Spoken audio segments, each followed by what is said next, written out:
Morning all, morning all. Look who's in town. The sheriff Commitment. is in town. Commitment, mate. What we doing here? I am tired, mate. I am tired.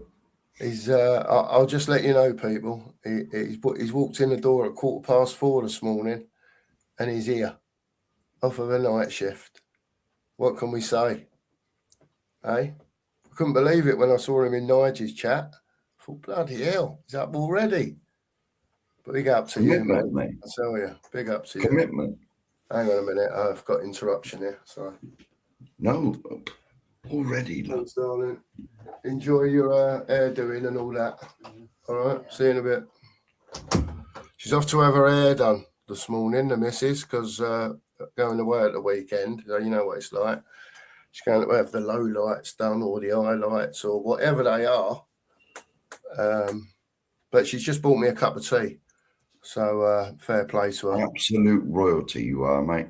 There we go. Nice big fat cup as well. Nice and strong, as you can see, as I like it. I can see that, mate. Yeah. You can get in there. Have some of that. Absolute royalty you get treated as. So just let us know, Sheriff. Just let the fans know, the millions and the millions of the fans. Obviously, they know you're working. They know what you do. But what was last night's, I don't know, objective, if you like, because I know it was one of your busier nights last night with the tarmacking going on. Yeah, but that's basically what it did, mate. First of all, they got to rip the old surface up. Yeah. With the old planer machine. They are astonishing.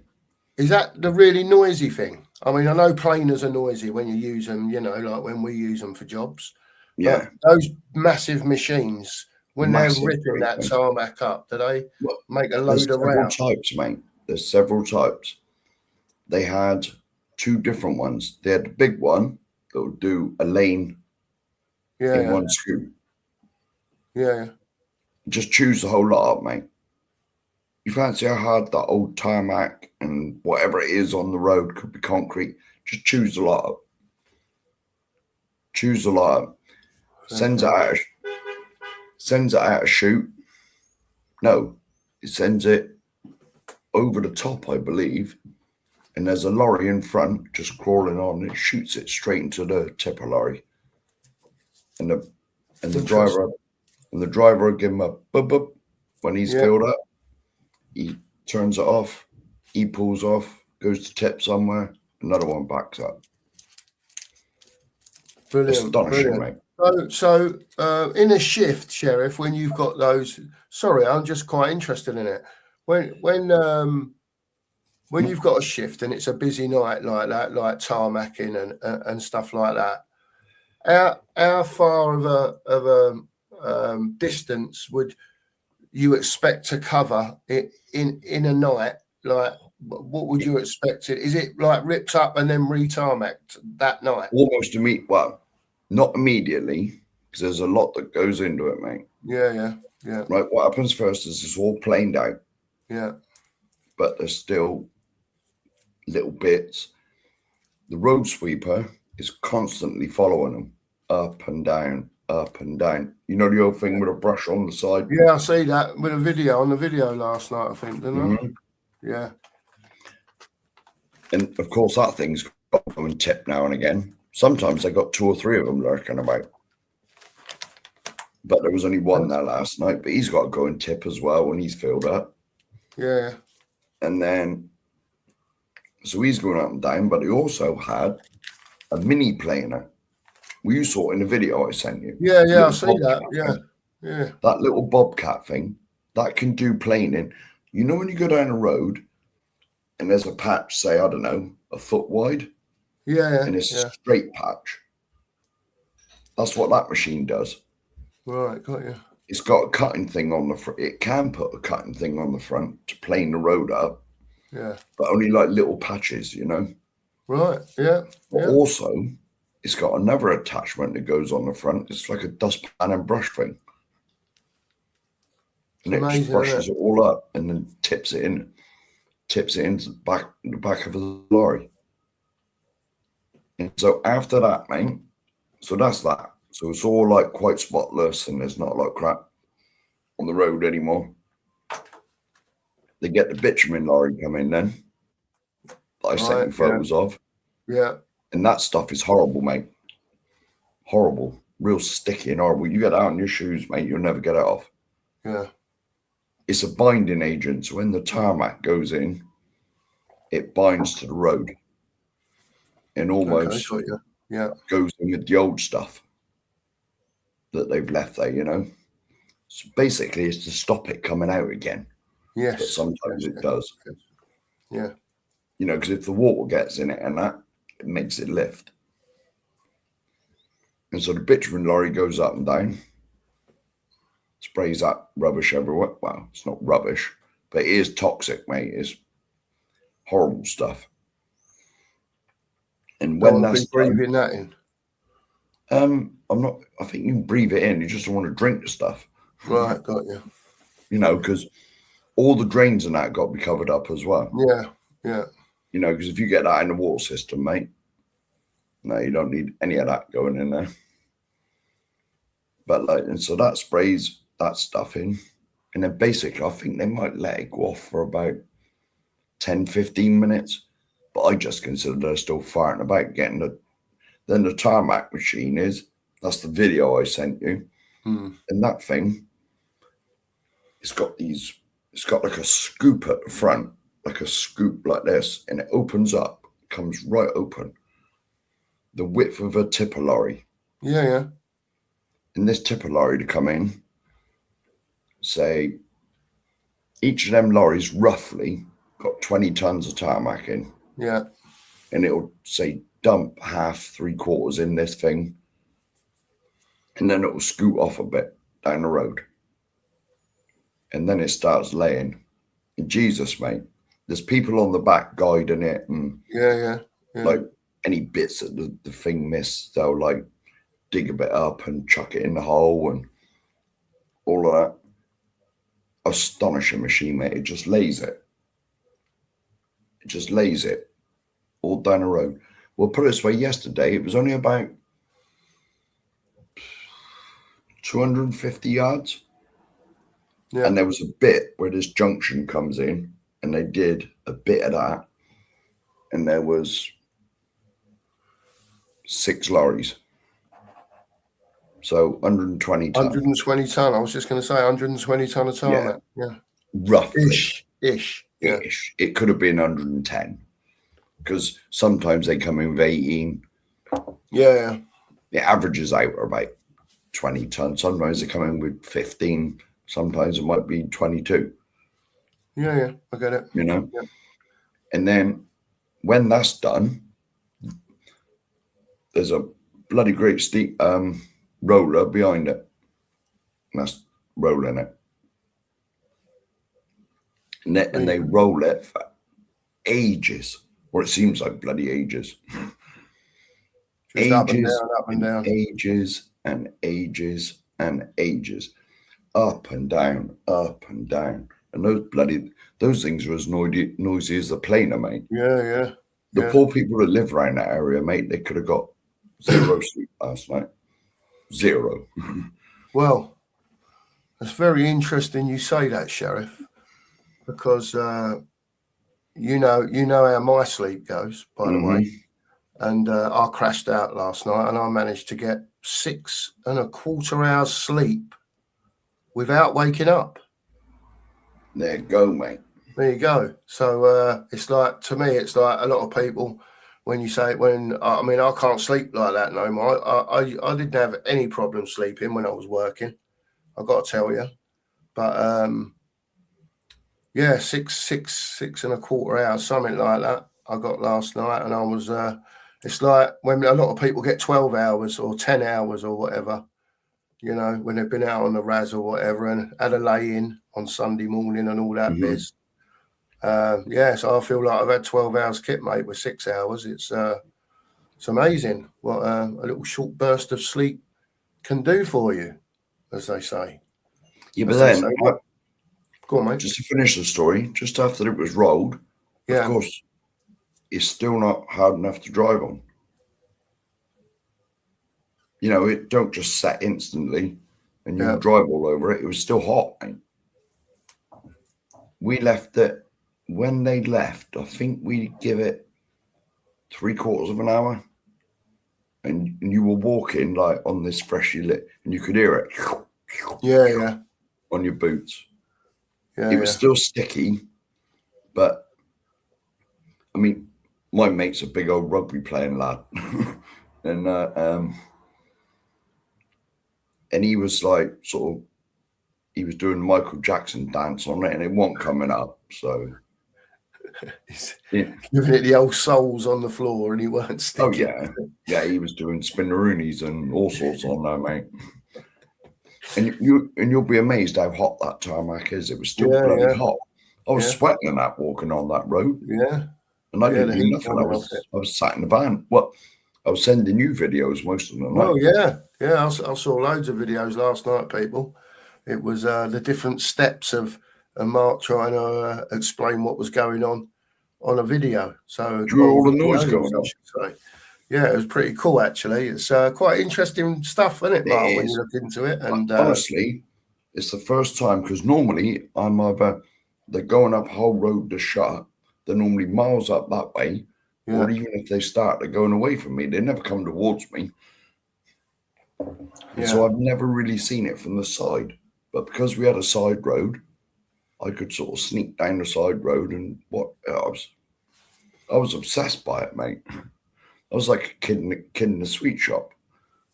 There you go. Very clever. Very clever. Good stuff, Sheriff. Good stuff, and mate. Do you know all of that machinery? German. I'll say no more. Says it all, doesn't it? I'll say no more. Interesting, Sheriff. Interesting. Unlike at the moment, it's all gone quiet over there. It's been at least 3 days since we've signed anyone, Sheriff, by the way. And we'll get to the yellows in a minute, by the way. We'll just we'll do yellows shortly.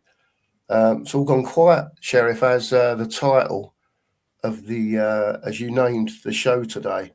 Where's the next signing? It's gone quiet. Yeah. Yes. Yeah, that's right. Are you worried, Sheriff, at all, or plenty of time, or it's all good?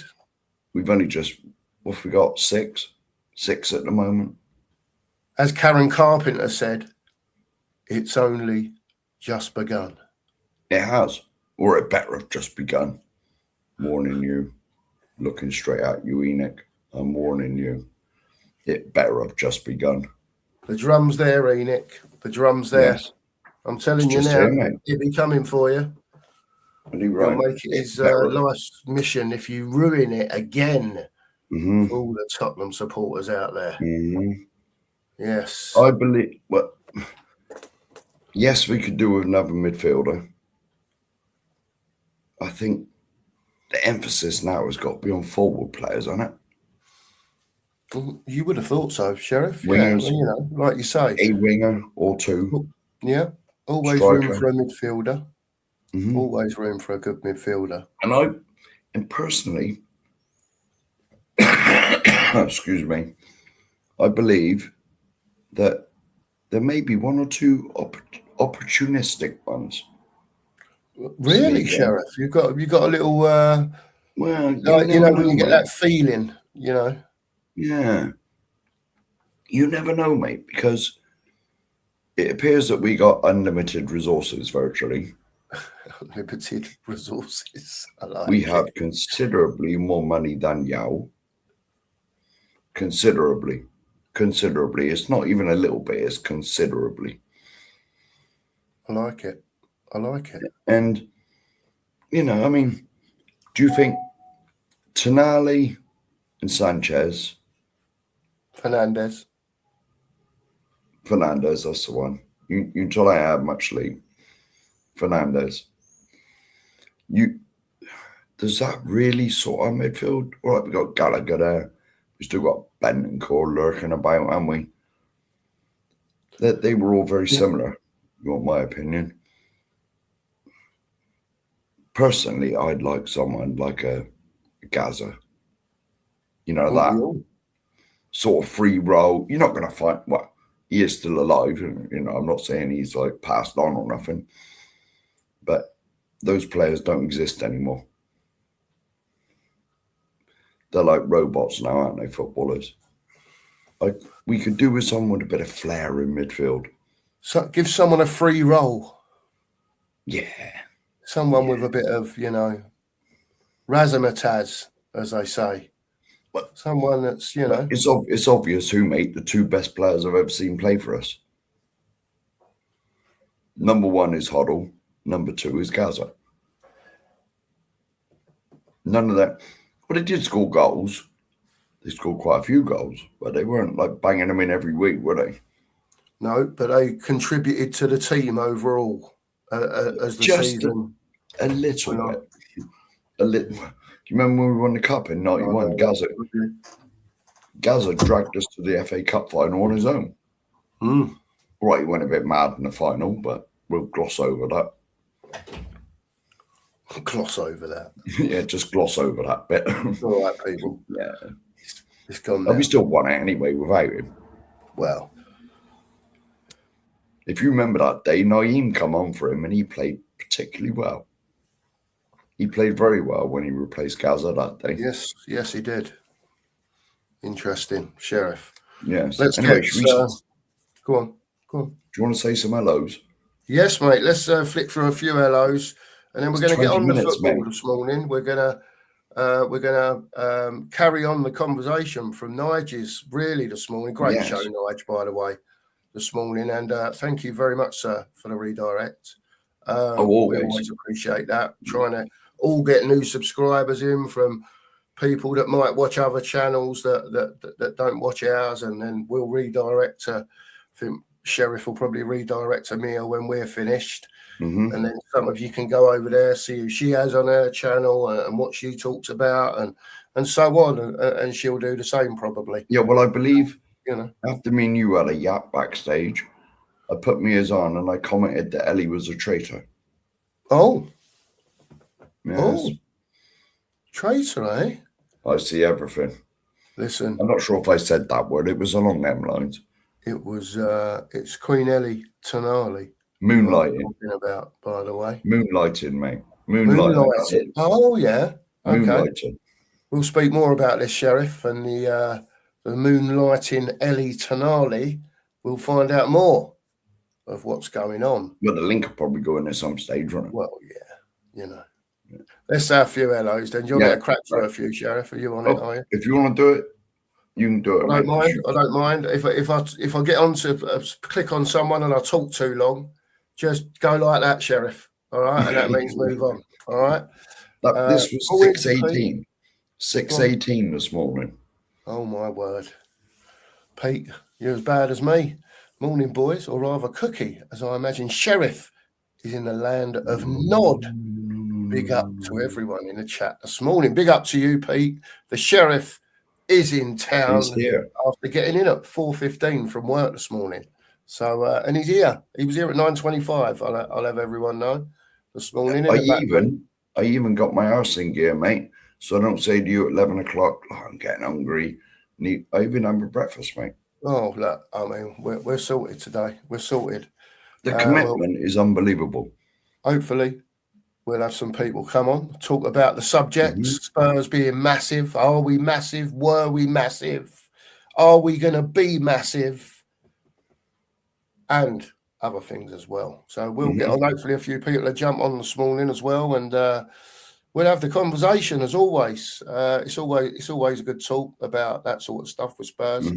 Big up, Pete. Big up to Kate. Let me turn. Mark of the Sheriff. Good morning, my handsome chaps. She says, big up to Kate. Sorry, Kate, I have to get in position. I hope you are well this morning. Weather at the moment is 20 degrees and sunny in Sheffield. Very nice, Kate. I'll announce mine in a minute. It's on the bottom of my computer. There we go. You can have a squeeze, Kate, this morning. I know most of you have a little squeeze. Free squeeze. There you go. Free squeeze. Sorted, Kate. My laptop is saying 24. Oh, it's even warmer down Sheriff's Way. I mean, you know me, I live in the Costa del Somerset. There you go. Yeah, I mean, 75 degrees, Sheriff, that 24. Isn't it? 9:54 in the morning. Yeah, they're getting And, us yeah, going. 20 degrees up this way. Kate's right, 68 Fahrenheit for those who like to work in the bigger numbers. The high today, mate, is 30. 30. Wow.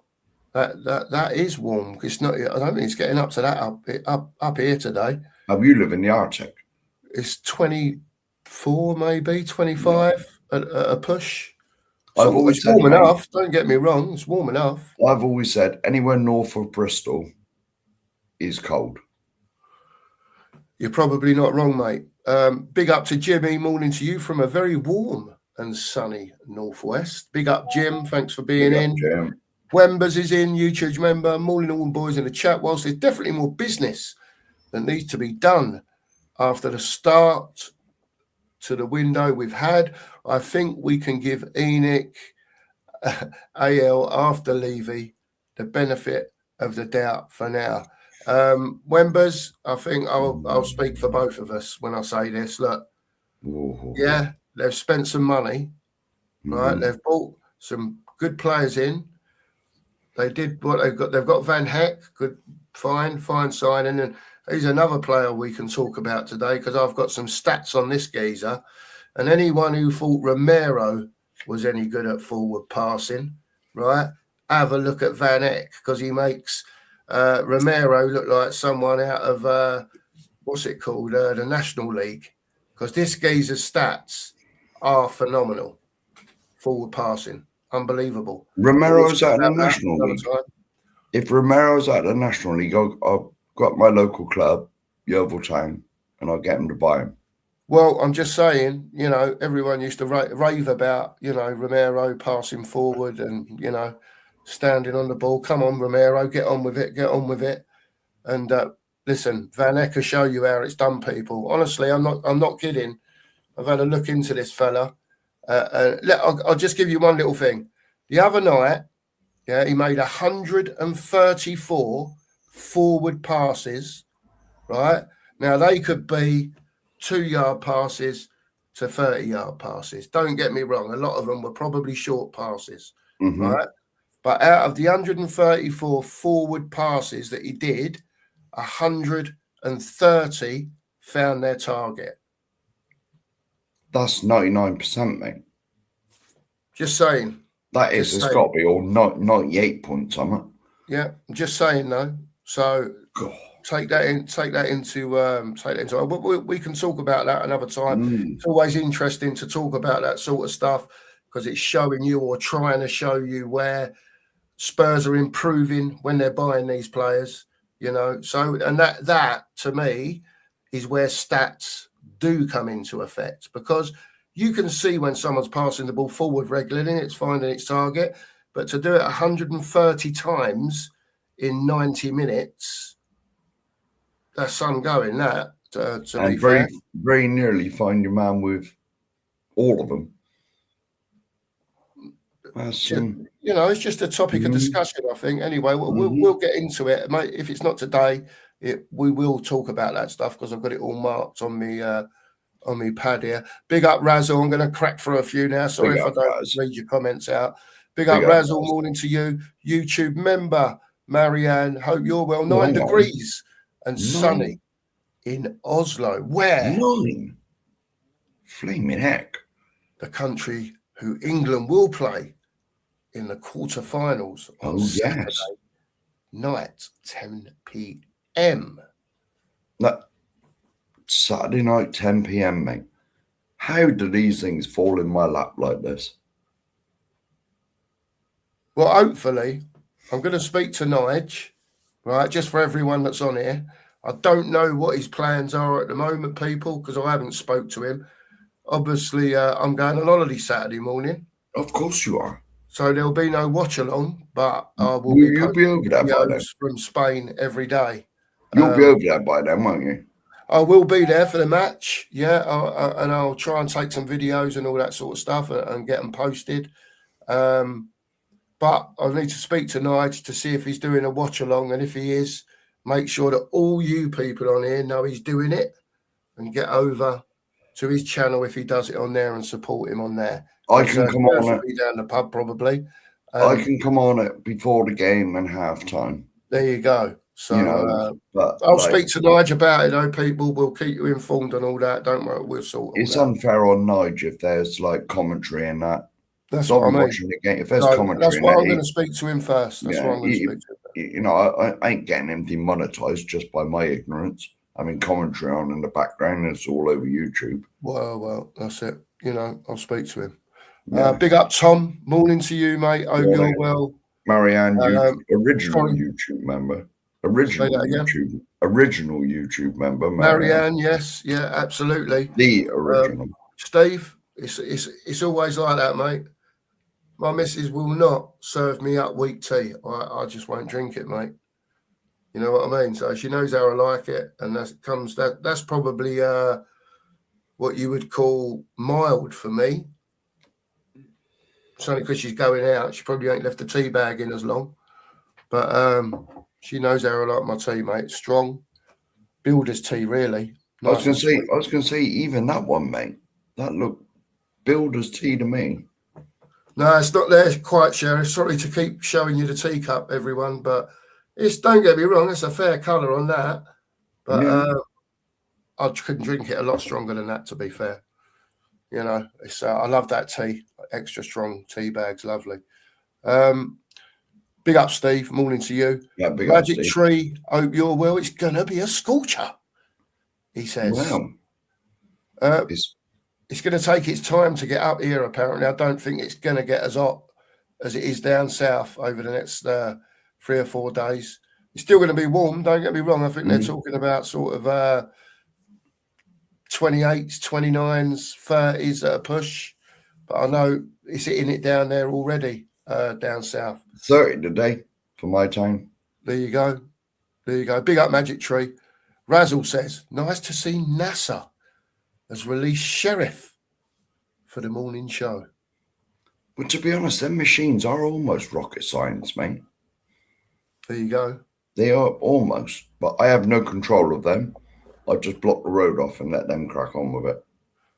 Sheriff is the sign man.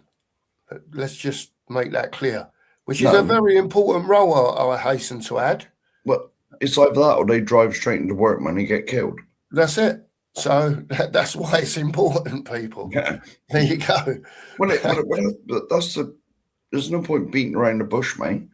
If I want there, you get people bloody driving down there and they get crushed. Shocking behaviour, Sheriff. Lucky I'm head of safety. Head of safety, I think. Yeah, head of safety, head of tech, head of safety. It's my job to protect the public and the workforce. There you go. We'll crack on. Yes. Top of the morning to you, boys, from sunny Galway, says the Stoic. Hope you're well, mate, this morning. Watching some of this World Cup, I just hope England don't get a couple of dodgy decisions go against them. Are you saying FIFA's corrupt? Wow, mate. Listen. That was a joke. Listen, it probably ain't corrupt, but when you see some of the shit that's gone on at this World Cup, let alone in the Premier League, right? Red cards being overturned by I was going to say, and so you wouldn't say the president of one of the host countries having a little word with someone, probably bunging him a few dollars, and then suddenly the best player's allowed to play the next game. So it's a bit of iffiness in there, in my honest opinion. Not just on that, Sheriff. It's not just that sort of stuff. It's some of the decisions the refs make when you see different how different some refs can be. There's some are like when players are crowding them and they got their hand out, go away, go away, go away. Others, you know, it's like Christmas. 4 or 5 players round them, and you can see them. Do you know what I mean? And it's like Christmas. There's cards everywhere. Yeah, cards everywhere, and then you've got referees that seem like maybe they're trying to make a name for themselves. Do you know what I mean? Maybe a lot of the Premier League ones do that as well, mind. It's just I think some of the decisions are just like rank stupid, mate. And sometimes I just think it ain't football anymore. It winds me up, mate, to be honest with you. And it don't matter if it's England or whoever. I just think the standard of refereeing now, because of VAR, right, and this is the bit I don't get. The referee's on the pitch, right? So let's say like the England one the other night. He didn't give it. Someone's had a word in his ear roll, right, and go and have a look at the screen, right? So why don't they then, instead of keep whispering in his ear roll and saying, well, we think, da-da-da-da-da-da-da, and then 9.5 times out of 10, he'll come back on the pitch and go, yeah, it's a penalty, da-da-da-da, right? Let the geezer that's reffing on the field make the final decision. Make his own mind Don't up. have people in his ear roll. Just tell him, go and have a look at the video. Yeah. VAR's cut from there. Mm-hmm. Yeah. Boom. It's nothing to do with them anymore. Yeah. Don't be whispering in his ear, we think, da-da, we think, da-da-da, because we know he's going to go with what you think. Well, right? if he wants to keep his job, he is. It should be down to the referee. Yeah. VAR should just be saying, you might have missed this, boss. Yes. Go and have a look. Mm-hmm. Yeah, end Do off. you know, in my limited knowledge, mate, there's been one in the Premier League that stuck with his decision and not took no notice of them. I believe. I might be corrected, but I can remember one did it. Yeah. Even though they were saying to him, we think it's a penalty, we think it's this, we think it's that, he stuck to his original decision. Yeah. And he probably never refereed another game in his life. Probably not. No. Big up, Stoic. Dan's in. Big up, Dan. He said, I'm sweating already. Mm-hmm. Take it easy, Dan. You know where it is, man. Look after yourself. Look after the missus and look after that. Oh, here we go. Hang on. Go on. There's competition now between me and Kate. Well, by the looks of it. What, here? Yes. There we go. The weather has gone up to 24 degrees in Sheffield. This was half an hour ago. I've got to say, it is very nice outside. I haven't really been out this morning. I opened the front door and that, had a little poke your head out, see what's going on like you do. Yeah. Well, this was half an hour ago, mate, but my computer now is saying 25. There you go. But this was half an hour ago.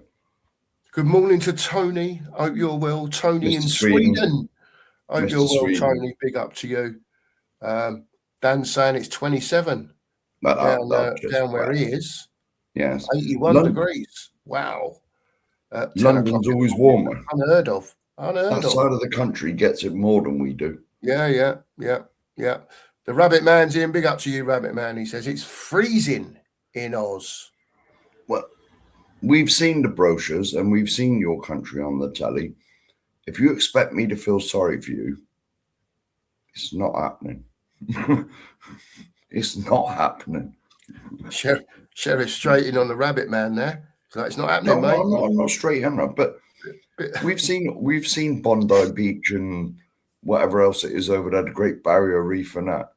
I'm just jealous whenever Australia comes on the telly. Yeah. And so if you have a bit of cold weather, it's not the end of the world, mate. You'll have to go in a nice warm bar. I just wish it was a bit closer, Sheriff. I don't think I could do the best part of 24 hours on a plane. It's just a long way, isn't it? You can get direct flights now as well, mate. You can, yeah. Yeah. Still a long time, though, isn't it? They always used to stop Middle East somewhere, didn't they? Singapore or something. Yeah, I will carry on, people. Sorry. Oh, big up, Rabbit Man. Hope you're well. Queen Ellie's in. Morning to you. Let's just read this one out. Good morning to you, lovely, handsome lads. Thanks, Ellie. Thanks. And all in your chat. It's a legend's birthday today. Our Sonny. So happy birthday to our former star boy. Happy birthday, Sonny. Many happy returns. Son Absolutely.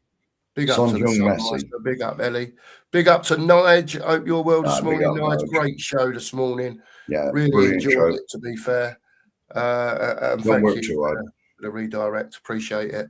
Big up. Don't work too hard. I've heard you're on student ovens today, Nige. I can't think of anything worse than cleaning out a student oven that probably hasn't seen the light of day, apart from when everything's being chucked in it and splattering everywhere. Oh, I heard him say that. He's got to do some student ovens, hasn't he? Oh, mate, yeah, that's what I'm saying. Could be nasty God that knows. today, Nige. So, God knows what they've been cooking under there, in there, mate. not for me, mate. Not for me. Could be anything. Morning, Drula. Hope you're well this morning. Big up to you. And we need to big up to the Queen Lisa every morning without fail. She's there with a mug of tea, or sometimes even two.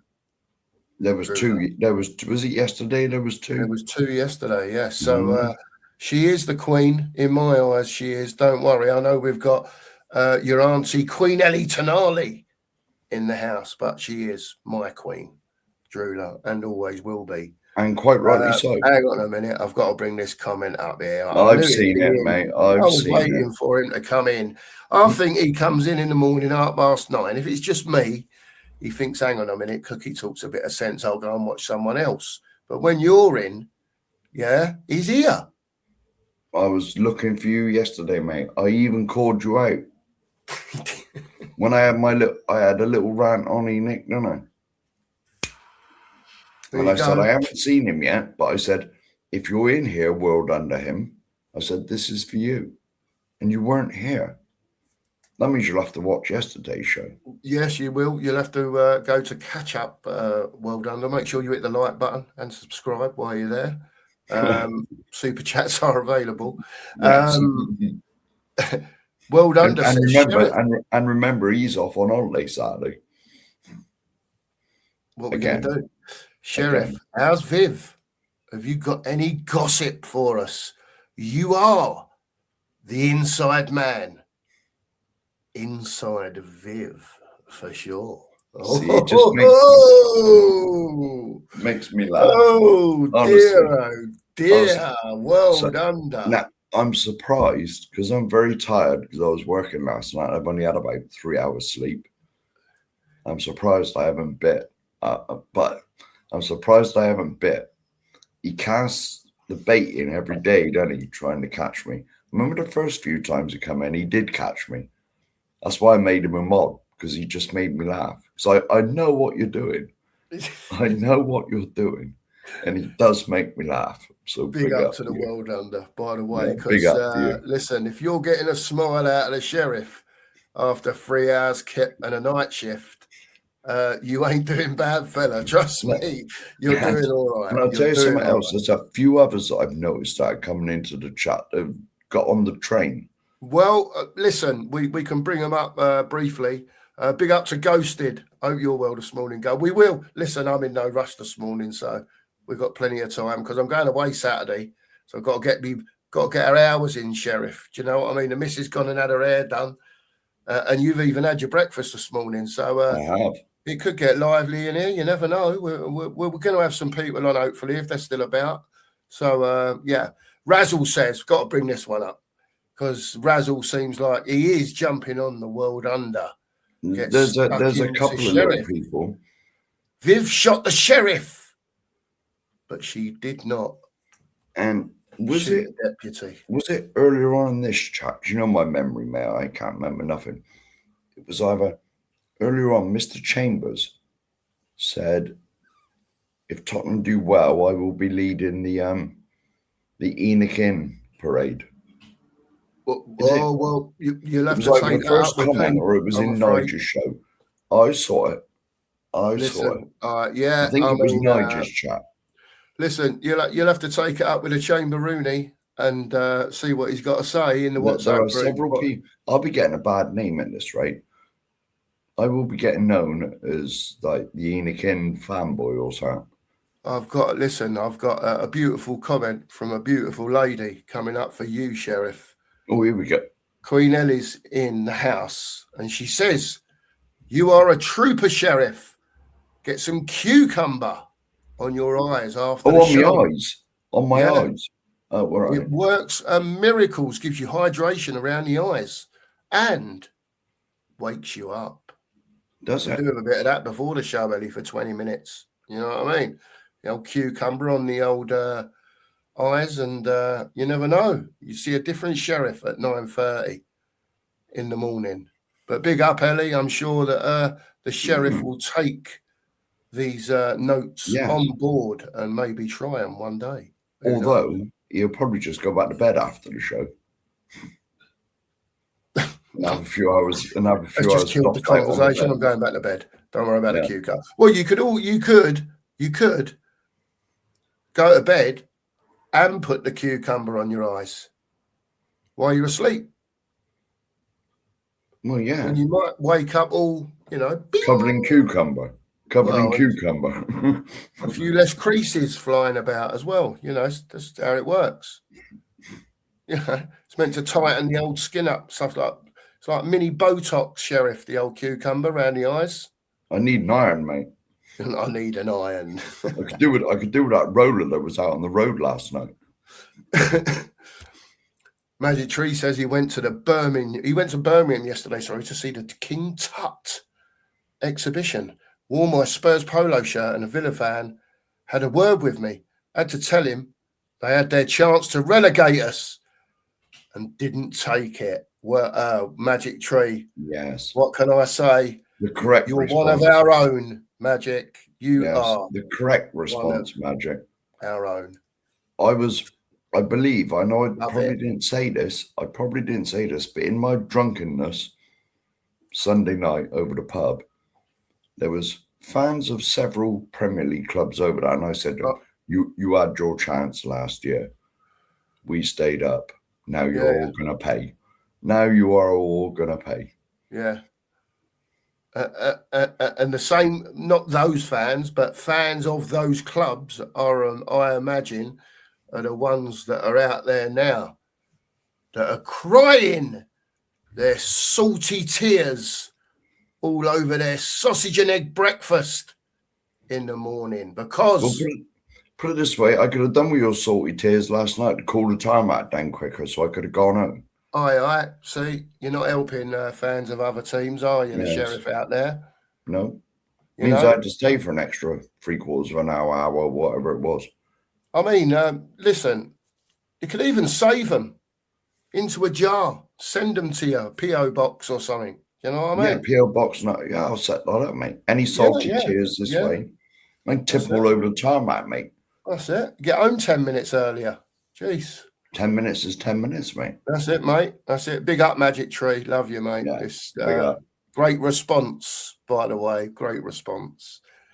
Tom says, love the shirt, Cookie. I've got the old green... The old green AIA on today. I can't be doing with that red shit all over my shirt, Tom. I can't buy that. Nope. So I don't mind AIA, by the way, but it's got to be. It's when it's red. It's when it's red. It does my kipper in. I know it's a tiny thing, Tom. I know it's a tiny thing, but no. It's not a tiny thing, mate. Oh no. Red should be nowhere near the Tottenham Stadium, the Tottenham shirt. Should be nowhere near. I do not own a single bit of red clothing. Nothing. There's a bit of pink on here, but pink's all right. Pink's all right. Not red, is it? No. Anyway, I'm going to crack on. Yeah, I love the shirt too, Tom. By the way, the new away shirt is on order.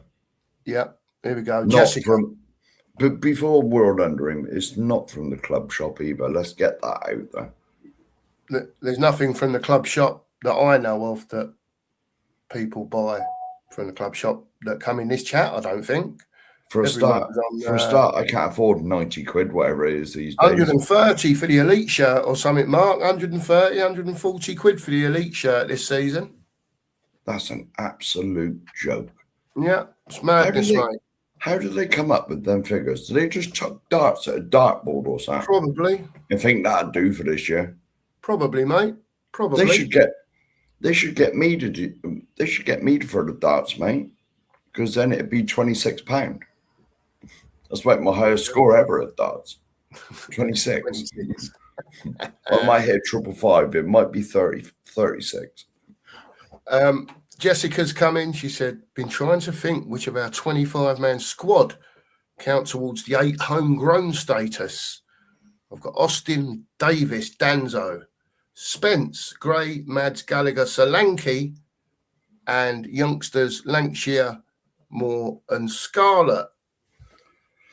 We'll have to see who he puts in the squad, Jessica, but I'm sure that they'll go with the 8, and then it'll work itself out with air from the others that are under the other. All the real youngsters, unless you're desperate for homegrown, don't have to be in there 27, 25, whatever it is, do they? Because you, as long as you've got 8 in that squad list, isn't it?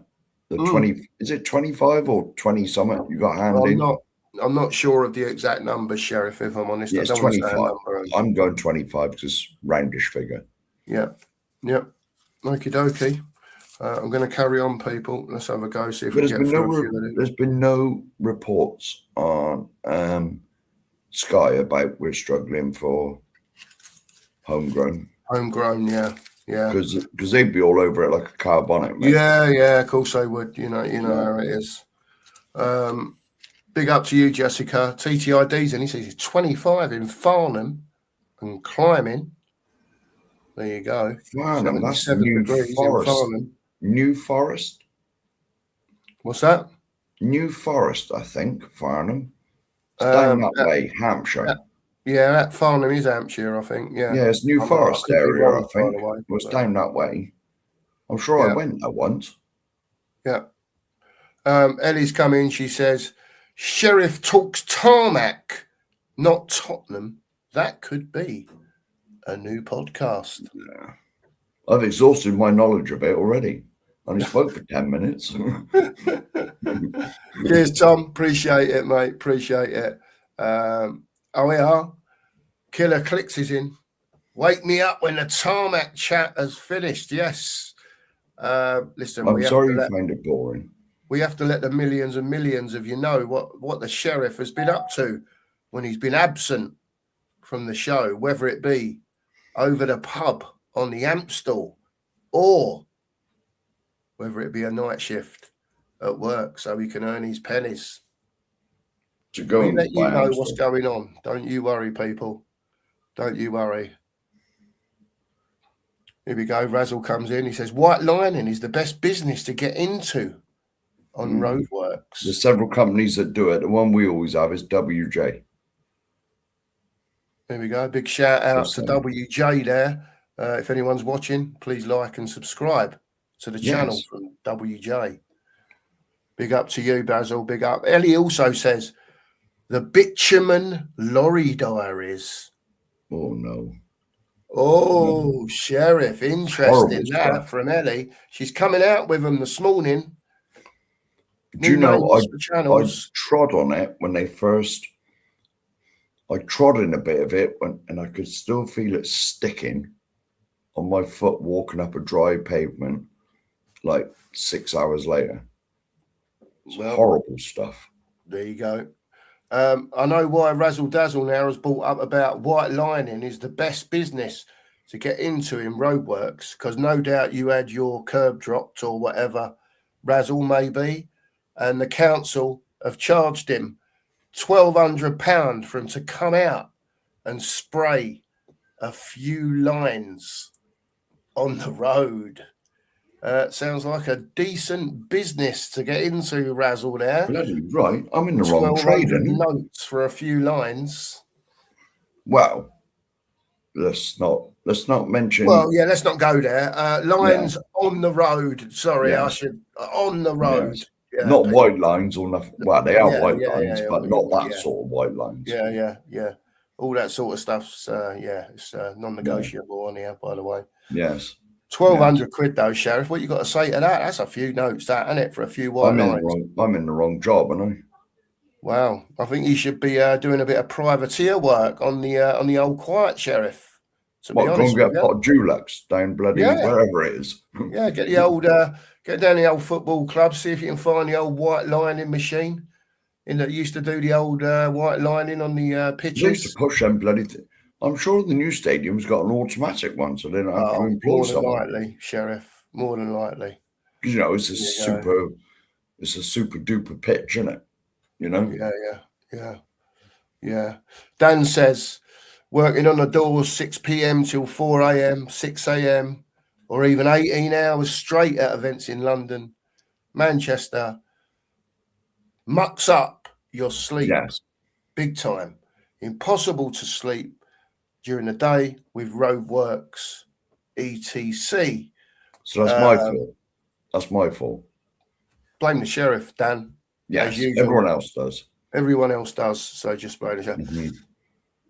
Look at this. Ellie says she's fascinated by this tarmac lane of our roads in the sheriff's manor. It's the next county over, but only 2 minutes from Dorset anyway. There you go. There you go. Drula says, I can't believe people love the smell. No, it stinks. It does stink and all. But people know what it is then. It's horrible.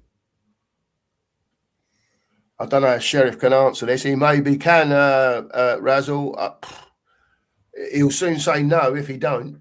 So it's my job to shut the road, mate. It's not my work to do any manual labour. Manual labour and me don't get on. Them days are over, Sheriff, as they say. All I do is chuck a few signs up, shut the road, then sit in my van and concentrate on looking after the workforce. Videos or something like that. No, concentrate on looking after the workforce, mate. Oh, sorry. Oh, and members of the public. Yeah. Safety conscious. Sorry. Didn't mean to get you in trouble there, Sheriff, with any of the WJ people that are in the house this morning. Well, they weren't there last night, mate. They're in there tonight. There you go. So that's a no, Razzle, on that one. Sorry, I did try. I'll be honest, Razzle, I haven't got Scooby. There you go. Drula's come in to save me asking. Smash the likes, peeps, she says, and sub if you haven't. Much appreciated to the 95 of you that are in here this morning. Oh, it is, mate. Yeah. I love the smell of newly laid tarmac, says it's not as good as freshly rubber cut tree, grass. magic tree. It's not as good as freshly cut grass, in my opinion. Yeah,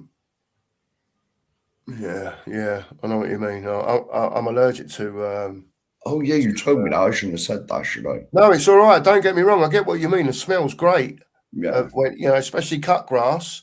But Jesus, it flares me up. And tarmac, when it's been laid, on the few occasions that you walk past somewhere and they've just finished or whatever, it you can see it steaming still, can't you? It's. I think it's a nice smell, to be honest with you. Actually, when they've done and it's all completed, when you can see it steaming, bad, just when they lay it and you can see the steam coming off it.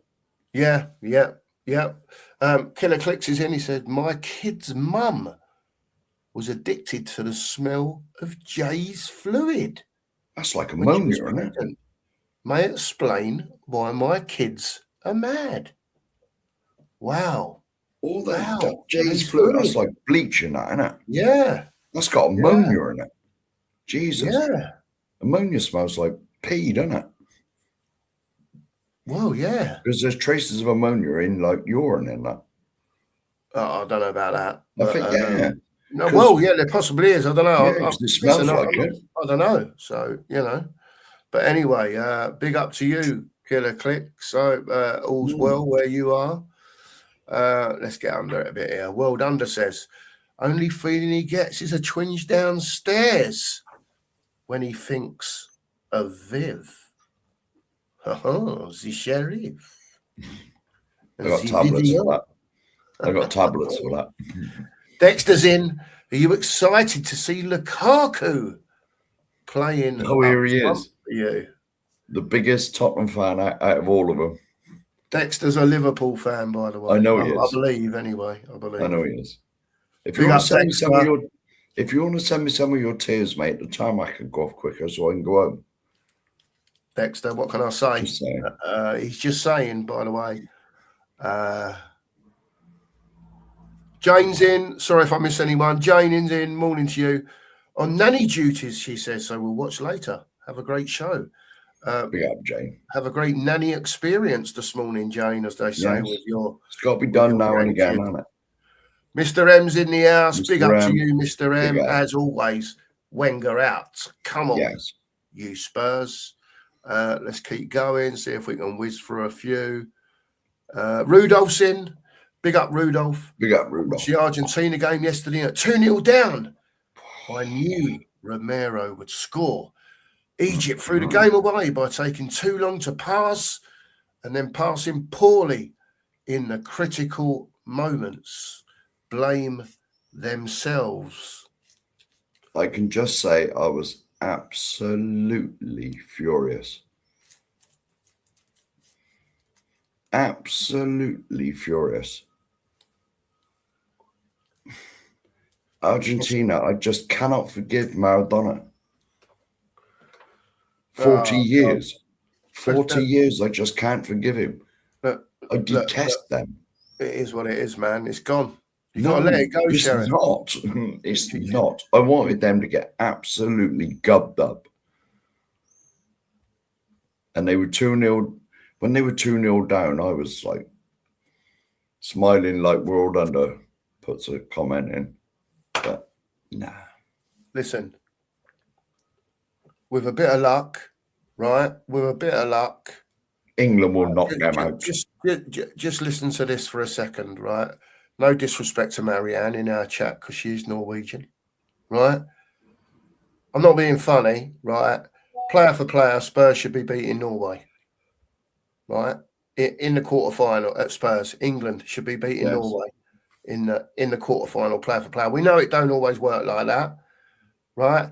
Norway have got some decent players in their team. There's no doubt about it. But I believe, and this is me, I believe that it's all been made for England to play Argentina in the semi-final and for the greatest striker and player in the world at the moment to come up against his former teammate at Tottenham Hotspur in Christian Romero.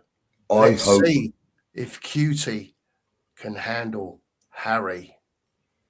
Interesting times, people. I hope, I am praying that Harry punches one in the net. Go on, Harry. Up it. Get up like that. Get up like that. Listen, punch it in there, Harry. If it gets to that stage and we play Argentina, it's going to be so interesting. Romero and Harry Kane. Honestly, I hope Harry kicks him in the stand. We'll see what happens. We'll see what happens. Ellie says she's joining the nanny crew. The first grandchild is expected on Christmas Day. So we'll have our Christmas dinner with the midwives at the hospital. Congratulations, Ellie. Yes. Congratulations to you. Congratulations, and all Ellie. Your family on the birth of your first grandchild. Welcome to the Grandparents Club. There you go. There you go. I've only got one. I've only got one grandson, and I got to get my lazy ass down to Plymouth to see him. Only you can do that, Sheriff. Yes, I know. I'll leave that one to you. Yes. Big up to Joe Beasley in the chat this morning. Morning to you, Joe. Big up, Joe. Hope you're well. Surreal's in. The debate whether we are a big club or not just goes on forever. We are a big club, just not an elite club. End of. And the way you become elite, Surreal, is by winning trophies. If I can critique your message, if I can just stick a little critique of your comment in there. Yeah. We are a big club, just not elite club. After the club, you should have put yet is coming. As long as this is for you, World Under. As long as you, Enoch, I'm looking at you directly, do not let me down and continue with this spending. Do it. The drums over there. You've made a start, and this must be the start. Sound like a robot then, Sheriff? Eh? You sounded like a robot then. No, I don't know what's going on. Listen. I'm speaking very clearly to Enoch. World Under. Yeah, I get it. And World Under. I get it. No, it was for World Under, but I'm speaking very clearly to Enoch. You let me down, you beep, beep, beep, I will be after you. There you know, Enoch. Now you know the sheriff will be after you. You don't want the sheriff after you, people. Let me know. You've got my hopes up. You let me down again, like you have for the last 25 years. This time is different. It's personal this time. There we go. Flicks is in. Big up to the Flickmeister. Morning to you, mate. He says, poor Egypt were robbed last night. And Romero can do one. Always turns up for Argentina, but not Spurs. Yes. Well, if he turns up and we play him, he'll be going home anyway. He will be going home. There you go. Rob Belcher's in. Big up to the Mr. Belcher. Morning to you this morning, sir. Flixie says, come on, England. Absolutely, come on, England. Pete says there's 79 in here. Well, there's nearly been 100 in here. Let's say it like that. We can do much better, guys and girls. Hit the like button and hit that sub button. If you haven't, absolutely. I'll have a sly look, mate. I'll have a sly look. Evening from Fiji, from Spurs, Fiji. Big up Spurs, Fiji. Big up to you, sir. Big up to you. Good evening to you, madam, sir. I assume, sir. World Under says, Viv knows Sheriff likes it, and I ain't talking tea. See. He's stuck in this morning, World Under, on the Sheriff. He's going in hard, or someone is. But there you go. Surreal McCoys says, a good cup of tea should look like the colour of He-Man. He was a bit orangey, wasn't he? Bit orangey, reddy type. I was a bit old for He-Man. Listen, I've still not drunk it all yet, people. Like, as you can see, it's a decent colour, let's be honest, that one.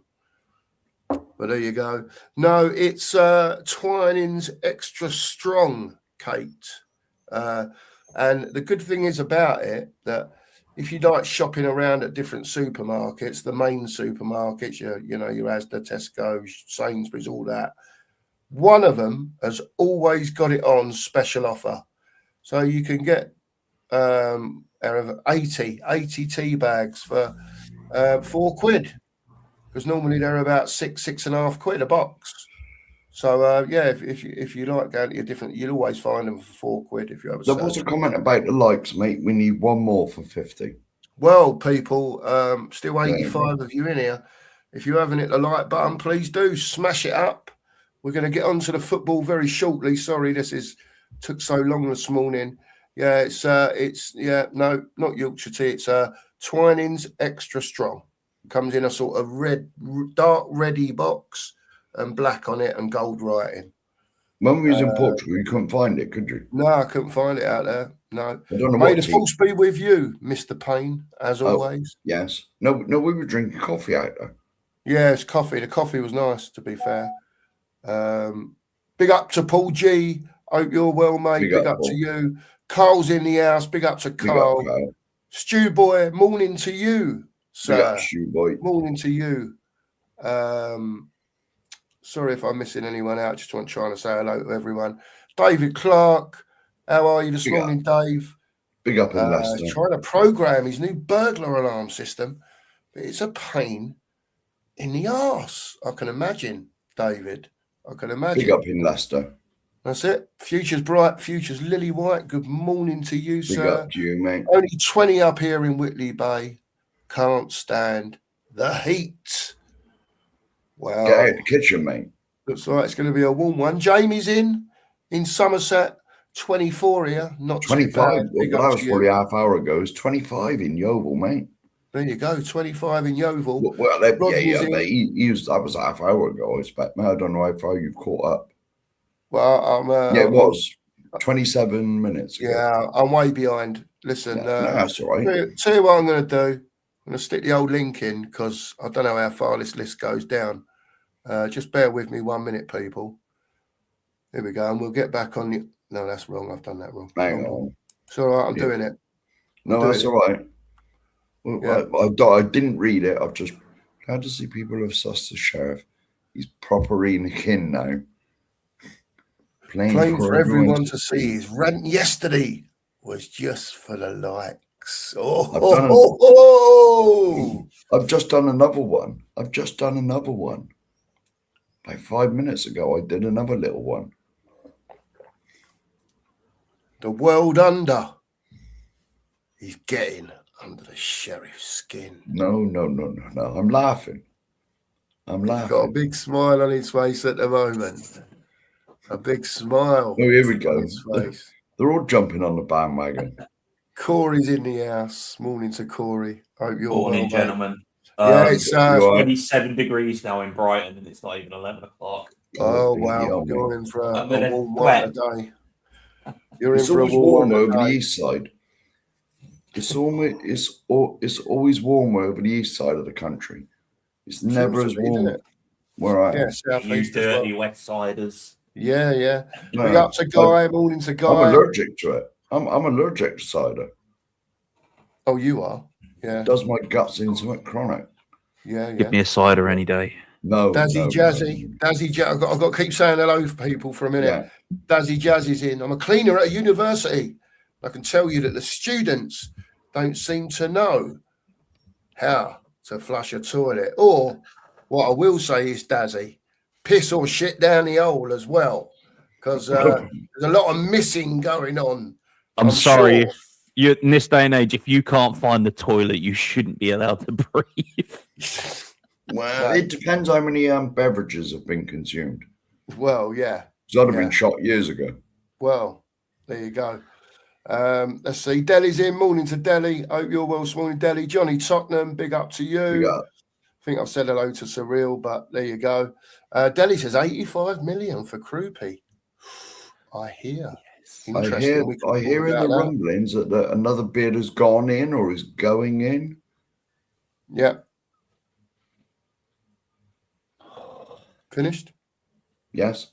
Yeah. Sorry, I didn't know if you'd finished. I didn't know if you were going to say anything else. No. Rains in. Morning. I've done the squad list analysis. If we sell the non-homegrown players we want to sell, Romero, Vic, Richie, etc., then we can get 3 more in. Loads of space in our homegrown list because we've got lots of under 21s. So again, it could be another reason we've had to take the pain of the stadium build, and it's going to make us the money and whatever. I saw Dan E last night on his channel, trying to give his reasoning behind why Daniel Levy was not necessarily good for Tottenham, but gave it from both sides. I couldn't watch it, mate. It would wind me up too much. Well, I think Dan's just trying to show it from both sides, because at the end of the day, a lot of us know how we feel about Enoch. Yeah. And I think he was just trying to show that it wasn't all Levy. With Levy, commercially, for business, second to none, but foot belief, I've always said that as well, mind. In the last couple of years, I've sort of I've been on protests with you gentlemen and a few of the other guys that have been on here with thousands of other people. And the last couple of years, I've sat back and really thought, hang on, if it weren't for X, Y, and Z, we'd be paying more for the stadium every season. We'd be paying more on our loans, and businessly, I can't fault the guy, but footbally, just not footbally inept, is he? So no, definitely. And true. Oh, morning, Ellie. Morning. Good morning. Good morning. The back door. You're going to have to. You're going to have to have a word with the sheriff, Ellie. You've been. I don't know if he's called you out. You'd call it, or no. What? I would never call it, sheriff. What did you call it? What did you call Moonlighting. it? Moonlighting. Yeah, like in the night time when I'm more wide awake than I am now. Right, I got a message from Drula for you, Sheriff. She said, check your WhatsApp because she sent me something and I sent it to you and it will make you laugh. I'm telling you. I will. I'm just. He's on it now. He did something specially for you. No. I'll bring this one up as well from Pete. He says, are you talking about turds now, Sheriff? Are you when they lay one and the steam coming off of it? Oh, that's horrible, isn't it? What are we doing here, Pete? Come on. I work man. security, and when you see people miss the mark and it's all over the place, all up the walls, Corey, you're like, let's change the subject. Miss the mark? What are we doing here? You know what I mean? Hey, I've got to read this one out. Sorry, Ellie. I've got to read this one out for Sheriff. It says, Sheriff, the actual inventor of tarmac was Scotsman John Loudon McAdam. But because Welshman Edgar Purnell Hooley painted it in 1902, he was said to have invented it, but it's not true. There you go. I see. Mr. Clark is the man in the know. I just thought I'd bring that. Those sneaky Welsh, eh? Those sneaky Welsh. Yeah, sneaky. So at least they gave us Gareth Bale. Well, yeah. There you go. In the spirit of fairness, but at the same time, they gave us Davies. in the spirit of fairness, I will share my screen. I believe that's the right one. Yeah, surely. It's so funny what Drew sent him. We're getting right technical here, aren't we? Look at this. I know, it's so good. Now, have you seen what it says up here, though, where my executive box VIP levels lounge? I thought it said something about Enoch. Well, I don't know if you've noticed, Sheriff, but the bottle of Amstel is there. Yeah. In the picture. I've noticed it. It's the first thing I look for. I thought, if that's beer, it better not be Stella or something. It's so funny. That's great, that, isn't it? That's great. Big up, Drew. Did you see if there's anything about Enoch on here? Oh, I don't know. He's looking closely. I would have liked. Yeah. Sheriff. Yeah, that would have been funny, actually. The one that I just sent you, lad. I want to make you laugh as well. Oh, hang on. Well, I've stopped sharing that. I'm going to have to come out of this. Turn that off for a minute. Big up to Pete. Morning to Pete this morning. Hope you're well. Tom, hope you are well. World Under says he just loves everything Enoch, doesn't he? There you go. And Danny Kiriaku's in the house and he says, Sheriff, it's all your fault, mate. It normally is, Danny. Yeah. Second World War, his fault. Yeah. Oh, yeah. Signing Davis, Sheriff's fault. Now, Corey's just sent me one as well. Oh, here we go. More WhatsApp pictures coming onto the screen. Live and direct. It's unfair. I've got to make this bigger. I can see what it says. It's unfair. I love it. It would have been good better if it had mate underneath it to spend mate on there. It would have been so funny, but he's very salty, isn't he? Gabby. He's very. Yeah. His tears last night, mate. It would have made the tarmac go off a bit quicker. It would have he lied to an Arsenal fan as well, because the Arsenal fan phoned in after the Champions League and said you weren't even born when Villa won the Champions League. And he wasn't, because he was born in 1986, a little liar. There you go. This is what we have to put up with. Big up, Paige. Morning to you. Big up, Darren.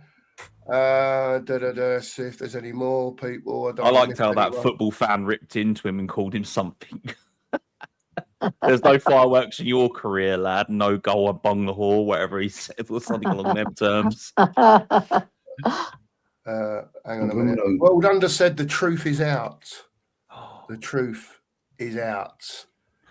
The truth is out there. The truth is out there. Yeah, X-Files. Yeah. Big up to Craig as well. Morning to you, Craig. Hope you're well this morning. Sorry we've not been on the football chat, but we'll get on it now, Craig, because we've got to the bottom of the chat. You are at the bottom of the chat, mate. You've done well done. there, mate. Well done. Sorry, I've done my best there. Sorry if I've missed anyone, by the way. I don't think I have, but morning to everyone who's in the chat, by the way. Let's get on to the football. Listen, Nige had a great show this morning. Just 1 minute, mate. Just 1 minute. I got a big Craig up. I've just got a big Craig up. Read his comment. I'll read it out. He says, morning, gents. Thanks for keeping me entertained while at work. This World Cup needs to end. I've drank far too many Amstels. Big yourself up. Come on, you Spurs. How to get Sheriff Orrell? Just say the A word. That's it. It's the A word. There you go. I've got an Amstel with your name on it, big boy. Big up, Sheriff. Nigel did a show this morning, and it got onto the subject of are Spurs massive? Are we an elite club? Are we this big sleeping giant? Are we this, that, or the other? I don't know if you want to go first, Ellie, and then I'll come on to Corey, ladies first and all that. Yeah, how chivalrous. Where are you with I am a lady, just about. Right. I think, right, we are a big club, but we don't do what big clubs do, right? And it's only this window that they've started acting like a big club. So it's all very well being big in terms of a fan base, in terms of the infrastructure, the stadium, the training ground, all that, and big. We had big players in the past, but we haven't had any big players come through.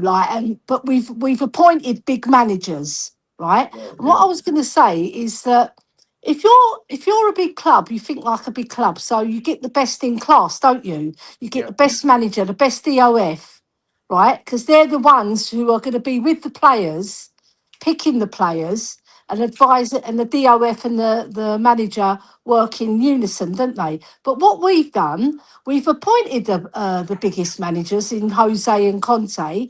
One we sacked before a final, which was unbelievably horrendous, and then Conte goes off on a tangent and throws us under the bus, which was a complete embarrassment. That's after he got ill, right? man. So after he got ill, but still, right? We've appointed, but we don't go the whole hog. We go part of the way, and then we stop, don't we? And the same in the transfer market, guys. We go half the way and then we stop, so we don't build. You can't I think it was Dan who said you build a house from the bottom. The infrastructure's there, so they've got that bit right. Yeah. Right, and then you build the team and you get the best manager in, the best DOF. But we haven't even got the best.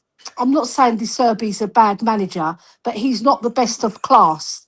Yeah, if you're going to go best of class, you go for Pep because he was free, right? I would have gone for Pep and then bring all these people in, right? But at the end of the day, we've got De Serbi. I am behind him, but the club have to push on now and show us real intent by fixing that forward line, because it's all very well getting your Tonali's and your Fernandez's, your Senessis and your Van Heckers.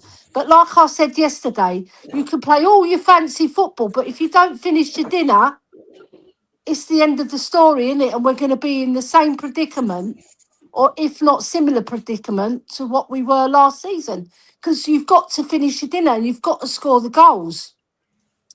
Yeah, that's my piece anyway. Yeah, fair play, Ellie. I get you totally. Corey, where are you at with it, mate? And a morning to you, by the way. Morning, gents and lady. In this day and age, we don't know anymore. Well, my situation is I've always believed that a club is always strong through its spine, goalkeeper, defender, midfielders. Then the wider players supply the strikers and, your attacking midfielders.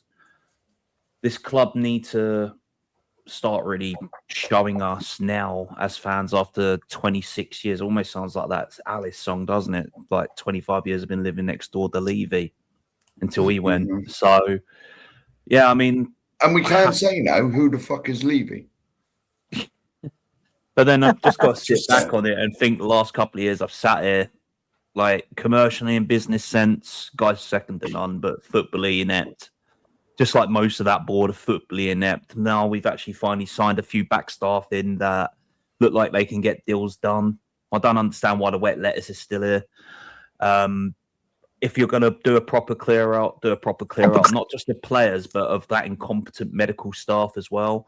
Stop hiring off a Timu and actually go and find the best in class for your medical team now with your scouting department, everything. If you're really going to make this club and turn it around, you need to turn it around from inside out. You need to look at what's causing the problems. You need to get rid of the wage thieves like Ben Dave shit. You need to get rid of wage thieves that are always injured. You need to get rid of these young players that aren't cutting it like City and Chelsea do constantly. They turn out profits on young players constantly. Unless they're a Nico O'Reilly, unless they're a Phil Foden, they get sold, you know. So for me, 6 million on Divine yesterday. What we got we got the kid for like a couple of $100,000 back in the day. 6 million's not bad for a kid that's already been out on loan to Preston, so not a bad move for him. Really, and realistically, we need to clear out a lot of this first team squad. We're holding on to too many skeletons of managers past, and I think that's where De Zerbi's seeing it from as well. Saar needs to go. Gray Bergvale, I don't rate. Tell no to everybody knows my opinions on some of these players. It needs a full clear out if we're really going to go forward. 6 new faces in the door isn't really, I'm excited to say, oh, look, things are going this way, but it's not really changed until you've cleared the deck of everything that has held you back. Do you honestly think we're going to do that this summer, though? Because I don't. It's got to be a process because we still need to retain some of these players, don't we? But I don't really see them playing much. But we do need to clear the deck of like the bad eggs, like your Romeros. I mean, people keep gassing up that. Oh yes, Dragoson's gone with an obligation to buy, but the obligation is how many games played. You watch Fiorentina play him 19 games and then not see him for the rest of the season, so we end up back with him next year. Yeah, well, it needs to be sold then, doesn't it? If he's not in the plans, sell him. Yeah, I mean, if you're not, I think De Zerbi was being too kind when he said he's got 12 here that he can work with. I think I can count on one hand how many players I could say that guy could work with, and the rest could be, surplus to requirement. But he's just being nice. He can't come in and kick the apple cart over already, can he? No, not really. I mean, there's certain things you can and can't. I mean, let's face it, if at the end of the season he come out and did a Conte, he wouldn't be here now, would he? No. But then I do like De Zerbi a lot, especially his time down my end. Although I'm a year, I mean, Brighton will always hold that special place for me for my chance of nearly making it, So I can't fault what Brighton did for me by putting me through physio, through college and uni after my injury. I can't fault them. So, I mean, De Zerbi style of play, he likes players that can pass a ball. Not many of that in our team, really, is there, when it's always going sideways and backwards. He likes forward-thinking, quick-thinking players that can get the ball up the pitch as quick as possible. Counter-attack, quick passing, on the turn, front foot, and press. That's what De Zerbi's known for. So these players that have been brought in for like 10 different managers just need to go now because it's not going to fit his style. Yeah. And I was going to start questioning you, Jamie, till I read the whole of your comment. There you go. I know we're neighbours and that. I know you live there. That's what I said last night in Dan's show, and I was told I'm not a Spurs fan. I said for the good of this country and to make our league and our coefficient so more teams get into Europe and more of our teams can dominate these trophies, I'm happy for, because I've seen it with Spain and Germany and France and Italy where they always used to clear up all 3 trophies year in, year out. But now that the league here has more financial clout than some of the other clubs out there and other leagues, I just want to see success for this country. As a football fan first, I want to see success for this country, trophies coming back to it. I mean, I'm a Brightonian and I was cheering on Palace. Fills your heart with dread. And then I was cheering on Arsenal because I just hate state-owned run clubs like PSG. I can't stand multi-million-pound brought-out clubs like Man City that have been brought out by a sheikh.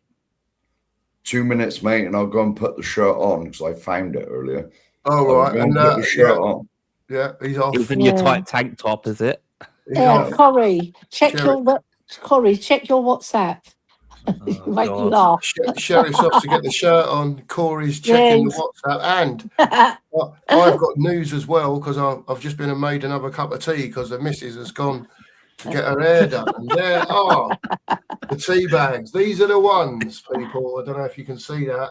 I'm a coffee boy, but Ben would probably shoot me because I like tea and coffee. Are the best, by the way. They are very, very good. I'll just put them over there. Did you see what I wrote about fennel tea? Very, very good for your gut. Apparently it is, yeah. Apparently it's Ellie. Antioxidants. Yeah. It calms the inflammation in your gut. Can we get rid of the inflammation that is Christian Romero? Then, if we give him enough, he might go away. He might do, Corey. He might do. Pay him off in tea bags. Listen, it's all gone quiet on the Romero front, hasn't it? It was all like he's got to go, he's got to go, he's got to go. Now there's little bits and pieces coming out that, oh, I want to stay. I want to stay. Ellie, what do you make of the noise coming out of Tottenham about Romero and you know, maybe wanting to stay now? For me, I think he's got to go. End of story now. Yeah, because Romero, right, he's good, bad and the ugly, isn't he? Right, he is. He really is a divisive character in terms of his personality on the pitch, right? So, and when he's good, right? Nobody can deny that. When he's good, he's very, very good. But he's not good enough times.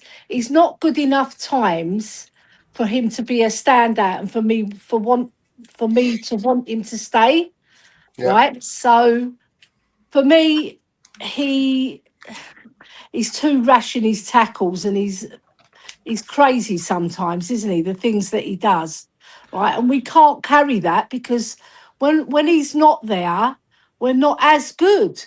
Because when he's on his game, I'll add something to that, Ellie. The thing is, most South American players are rash in their tackles. Yeah, well, I don't care about the others. I care about the one that plays for us, right? So, at the end of the day, he's got to go because he's a liability in terms of the games that he's missed, and he's supposed to be our captain, for God's sake. And he has a rant, and then he comes out against Man United and does that rash tackle on Casemiro, and he gets sent off and misses games, and then he comes back and he gets the injury, doesn't he? And he's crying off the pitch, and a lot of people were saying he's crying because he weren't going to go to the World Cup. But isn't it funny how he made himself fit for the World Cup? Like I said, injury. Not missed a minute yet, has he? He goes disappearing when Argentina need him, so he sits on the bench for a few weeks until the match. You know what? He scored for Argentina yesterday, didn't he? And he scored that game before. Unfortunately, that game was rigged. Yes. Anyway, this is the shirt I had on for the Champions League final. No way in hell would I cheer Arsenal on in the Champions League final. It's not happening. It's not so much cheer them on. It's more I want that trophy to come back to these shores. It could come back to these shores anywhere but there. Yeah. Okay, well, what, Chelsea have done it? I didn't want Chelsea to do it. Didn't want Man United I didn't want Chelsea to do it either. Definitely not. The succession of this league, for it to stand out and more top quality. Okay, well, the money's here anyway, but more top quality players coming here instead of buggering off the Saudi and getting in a bank, you know? You have no idea how unbearable my life would have been if they'd have won it. If they'd have won that on that Saturday night, my life would have been unbearable. Well, we knew they weren't going to win it. It's PSG, and they can go out and buy whoever they want because they're backed by oil money. Good. I can't take clubs that are owned by sheikhs that are backed by oil money because that means, like Chelsea, you're buying your success. It means you've got no real history. Can I ask you something, Corey? If I was to say to you, for argument's sake, and this is just, I don't know, I'm just hypothetically putting something out there, right? If I said to you that the PIF that own Newcastle, obviously they're selling players now so that Gordon and obviously Tonali to make funds available because they couldn't spend any money. Do you foresee something like a PIF fund that can't spend money at Newcastle selling their stake in that club, and then maybe a couple of years down the line from now, if Spurs are successful, and the way I see it, that Viv and her brother someone's had a word in their ear hole and said to him, look, you need to get this club up there winning stuff again. You're going to have to spend a few quid. Then it'll be worth maybe what you want for it. And then someone like the PIF come in and buy Spurs. Where would you be with that? I don't want that. I mean, we've built a stadium and now we're sustainable without having to be in Champions Leagues all the time. So in 5 years or 4 years, we've turned over 2 billion in profit on concerts, on merch sales and all that kind of stuff. Yeah. So tell me where we would need a big shake to come in when we're generating our own money. If Phoenix don't spend the money, if they stop. If Phoenix stop, I mean, I'm a firm believer if football should be done fairly. Man City have done it wrong. Chelsea have done it wrong. There are so many clubs in world football that have done it wrong that I don't agree with it. I mean, Real Madrid, for all their fame and glory, are backed by the banks in Spain as well as the royal family over there. So they can never get into shit with money. So I've just, as much as I love Madrid, I can't stand clubs that have done it that way. Apart from the history of Madrid, you know, they've won it 15 times in Europe, multiple La Liga champions and Copa del Rey champions and champions of everything else. Okay, I can take their history because it's on paper, it's impressive, but being backed by just constant money, then you can't do wrong. It's not fair on some of the lesser clubs in Spain as well as over here. You got City, they've got 120 breaches. I mean, Juventus were hit harder and quicker in Italy and demoted, and most of their players left and deserted and jumped ship. You know, I can't take these clubs that get away with a silly little slap on the wrist like Chelsea, but you get a smaller club like Everton getting hit by points, money, all because they can't get the top lawyers in to come and defend them. They probably could, but why would they want to? I'm just sick to the back teeth of clubs cheating or getting a leg over by having basically a country own you. It's not so much a sheikh, it's a country. You know, Saudi Arabia can come in and do whatever they've done. They've ruined golf, they're ruining darts.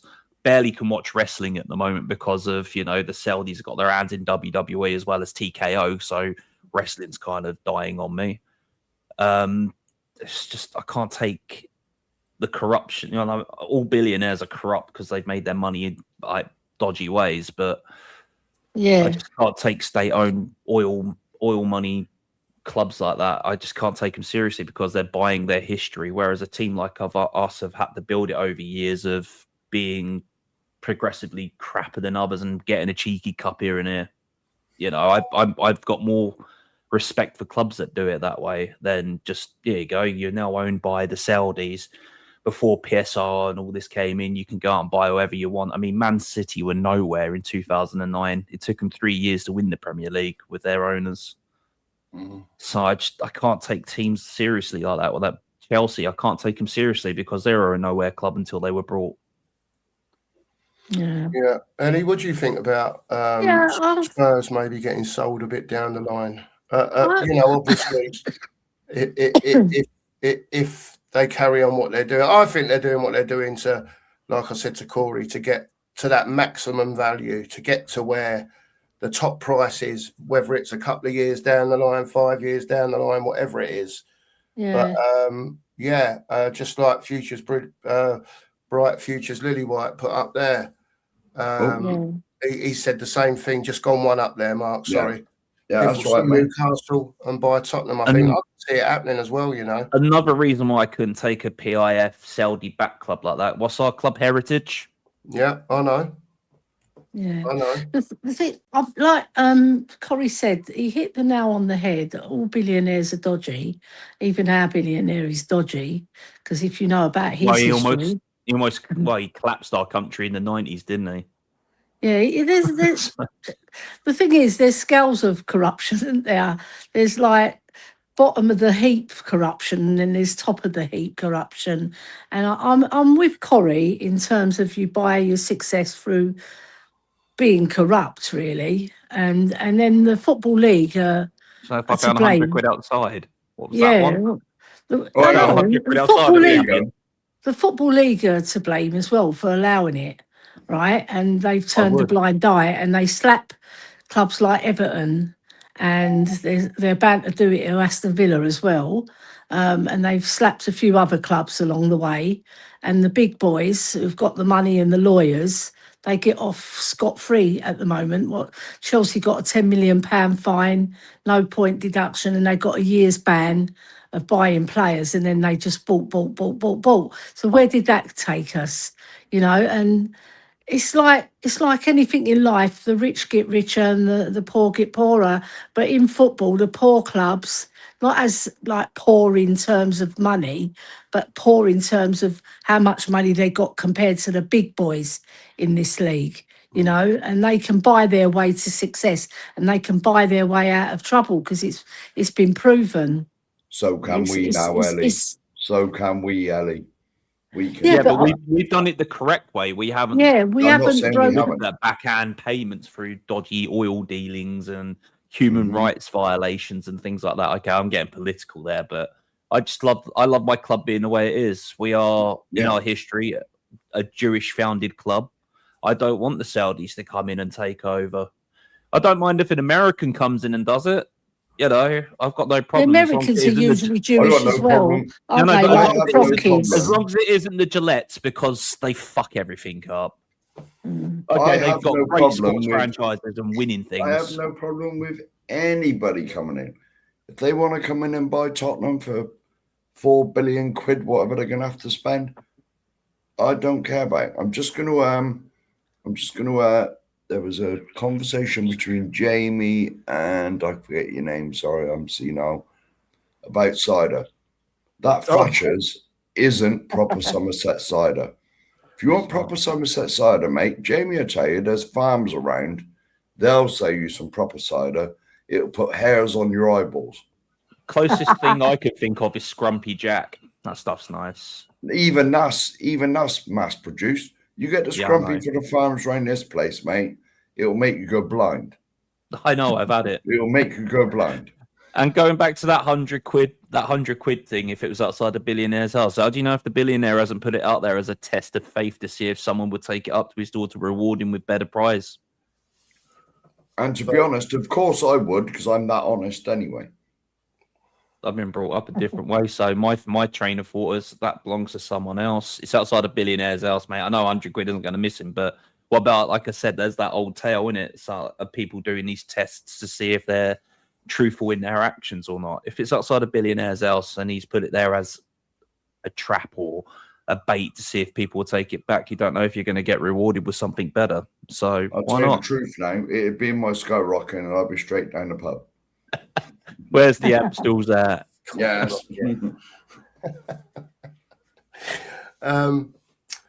Let's move on to the title of the show was It's Gone Quiet. Where are our signings? It's been 3 days, people. Fernandez in, Canali in. Where are we going in this window, Ellie and Corey? Listen, strikers, I think, and definitely a left winger. That's got to be the minimum, hasn't it? Minimum. I said create a goal scoring, assisting, creative midfielder, because Madders, God bless his soul, he's made a paper and he's had a massive injury, and it's going to take him time to get up to speed anyway, because we saw the back end of last season. He was struggling a bit even after 20 minutes. So they were trying to manage his minutes, of course, but we can't rely on him. And it's proven that he's missed half the games for us and for other clubs as well before he came to us. So I personally think with Xavi out as well, and I think it was Dan who made a really good point that he's better on the left.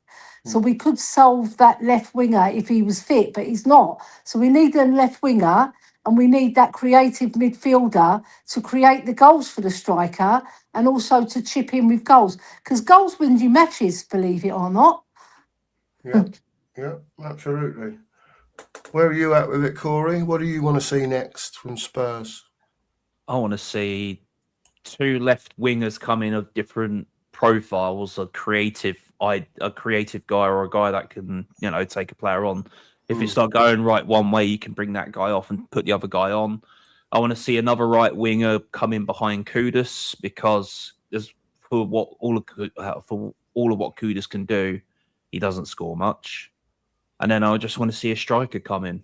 Right, I know that's me being greedy and playing fantasy football, but if they're really going to say change with their blanket statements that they put out at the start of the end of the season towards the start of this transfer window, then do it.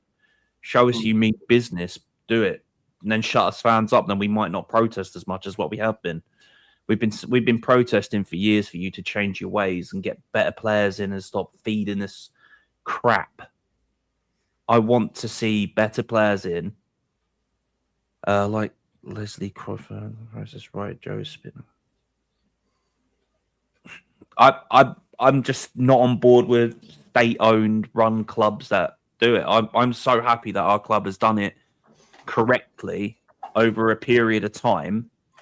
As much as what I said, Levy was shit at his football acumen, his business sense to understand that we needed this stadium to progress and be self-sustaining when we're not in Europe is fantastic.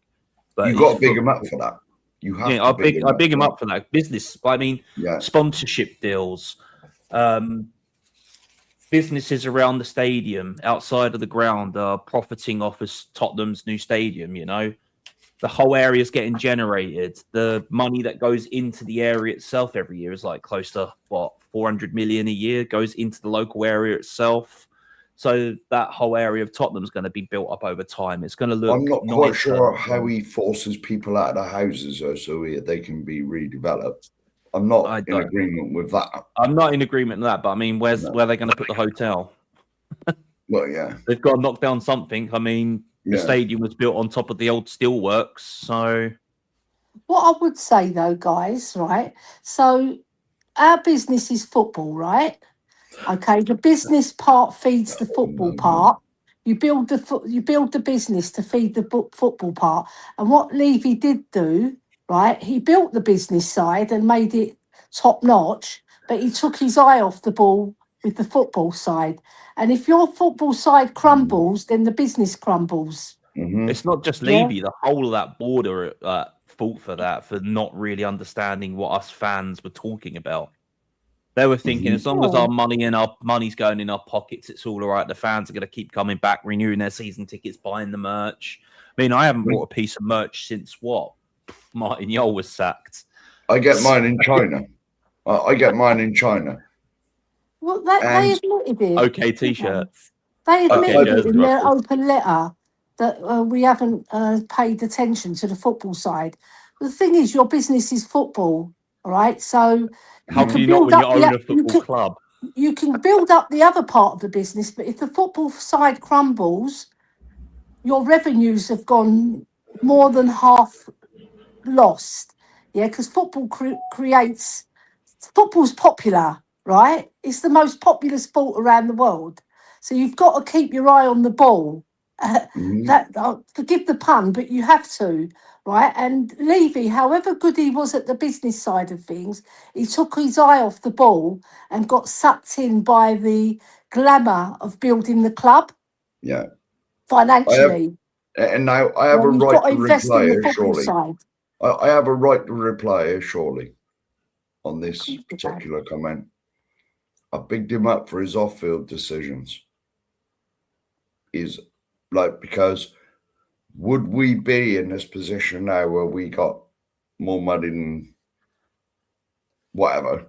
When we're generating more money than what City, Liverpool, all the top clubs. Take City out of this because they're backed by God knows what. They can sell themselves whatever they want. They're backed by country. They're backed by a country. When you can say and boast that you bring in more money than Liverpool, Chelsea, who are owned by a mass billionaire, when you can say that you bring in more money than most of the clubs off of the continent in Germany, in Spain, in Italy. Yeah. Now, that's all Mr. very World well. under him. Mr. World under him. I bigged him up for building the stadium and doing the what's the word? Doing the other stuff, shall we say? What he done on the pitch was countermount to disgraceful. Ignoring the team, and thinking about just building the value of the club up. Yes, he did all this. And I said, well done to him, because he's put us in a position now that we can go out and spend 400 million a season if we want to. But the 25 years of suffering under the man, was that really worth it? To get to this point, was that really worth it for us? Because Levy is a very clever man. He knows that once you're a Tottenham fan, you're not just going to walk away. Yeah. It's not going to be like if Kellogg's cornflakes suddenly start making crap ones, you just go and buy another one. It's not like that when you support a football team. You're stuck for life, whether you like it or not. Yeah. I know what you're doing. I know what you're doing. Bite, fishy bite.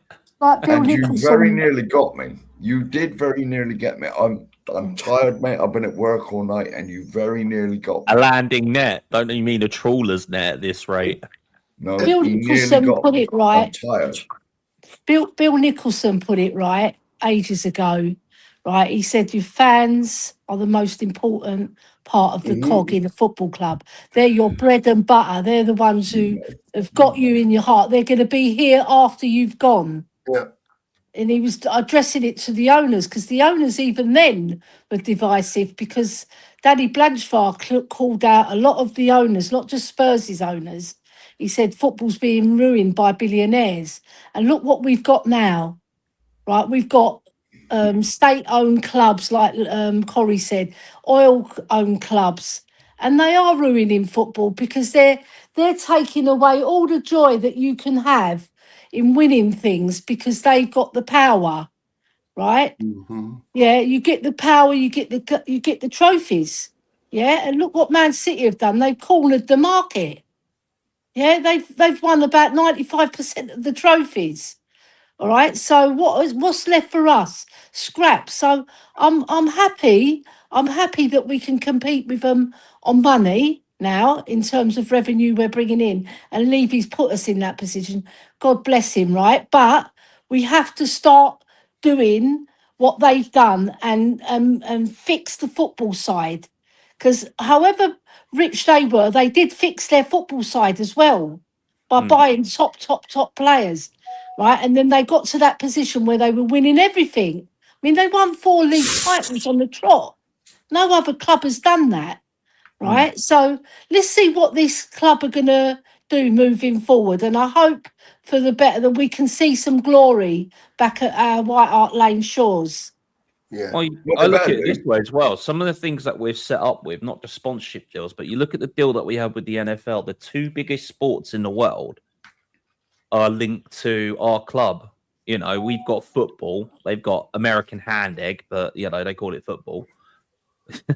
I played that sport as well, but I could even attest that your foot needs to touch the ball to be called the sport, right? Yeah.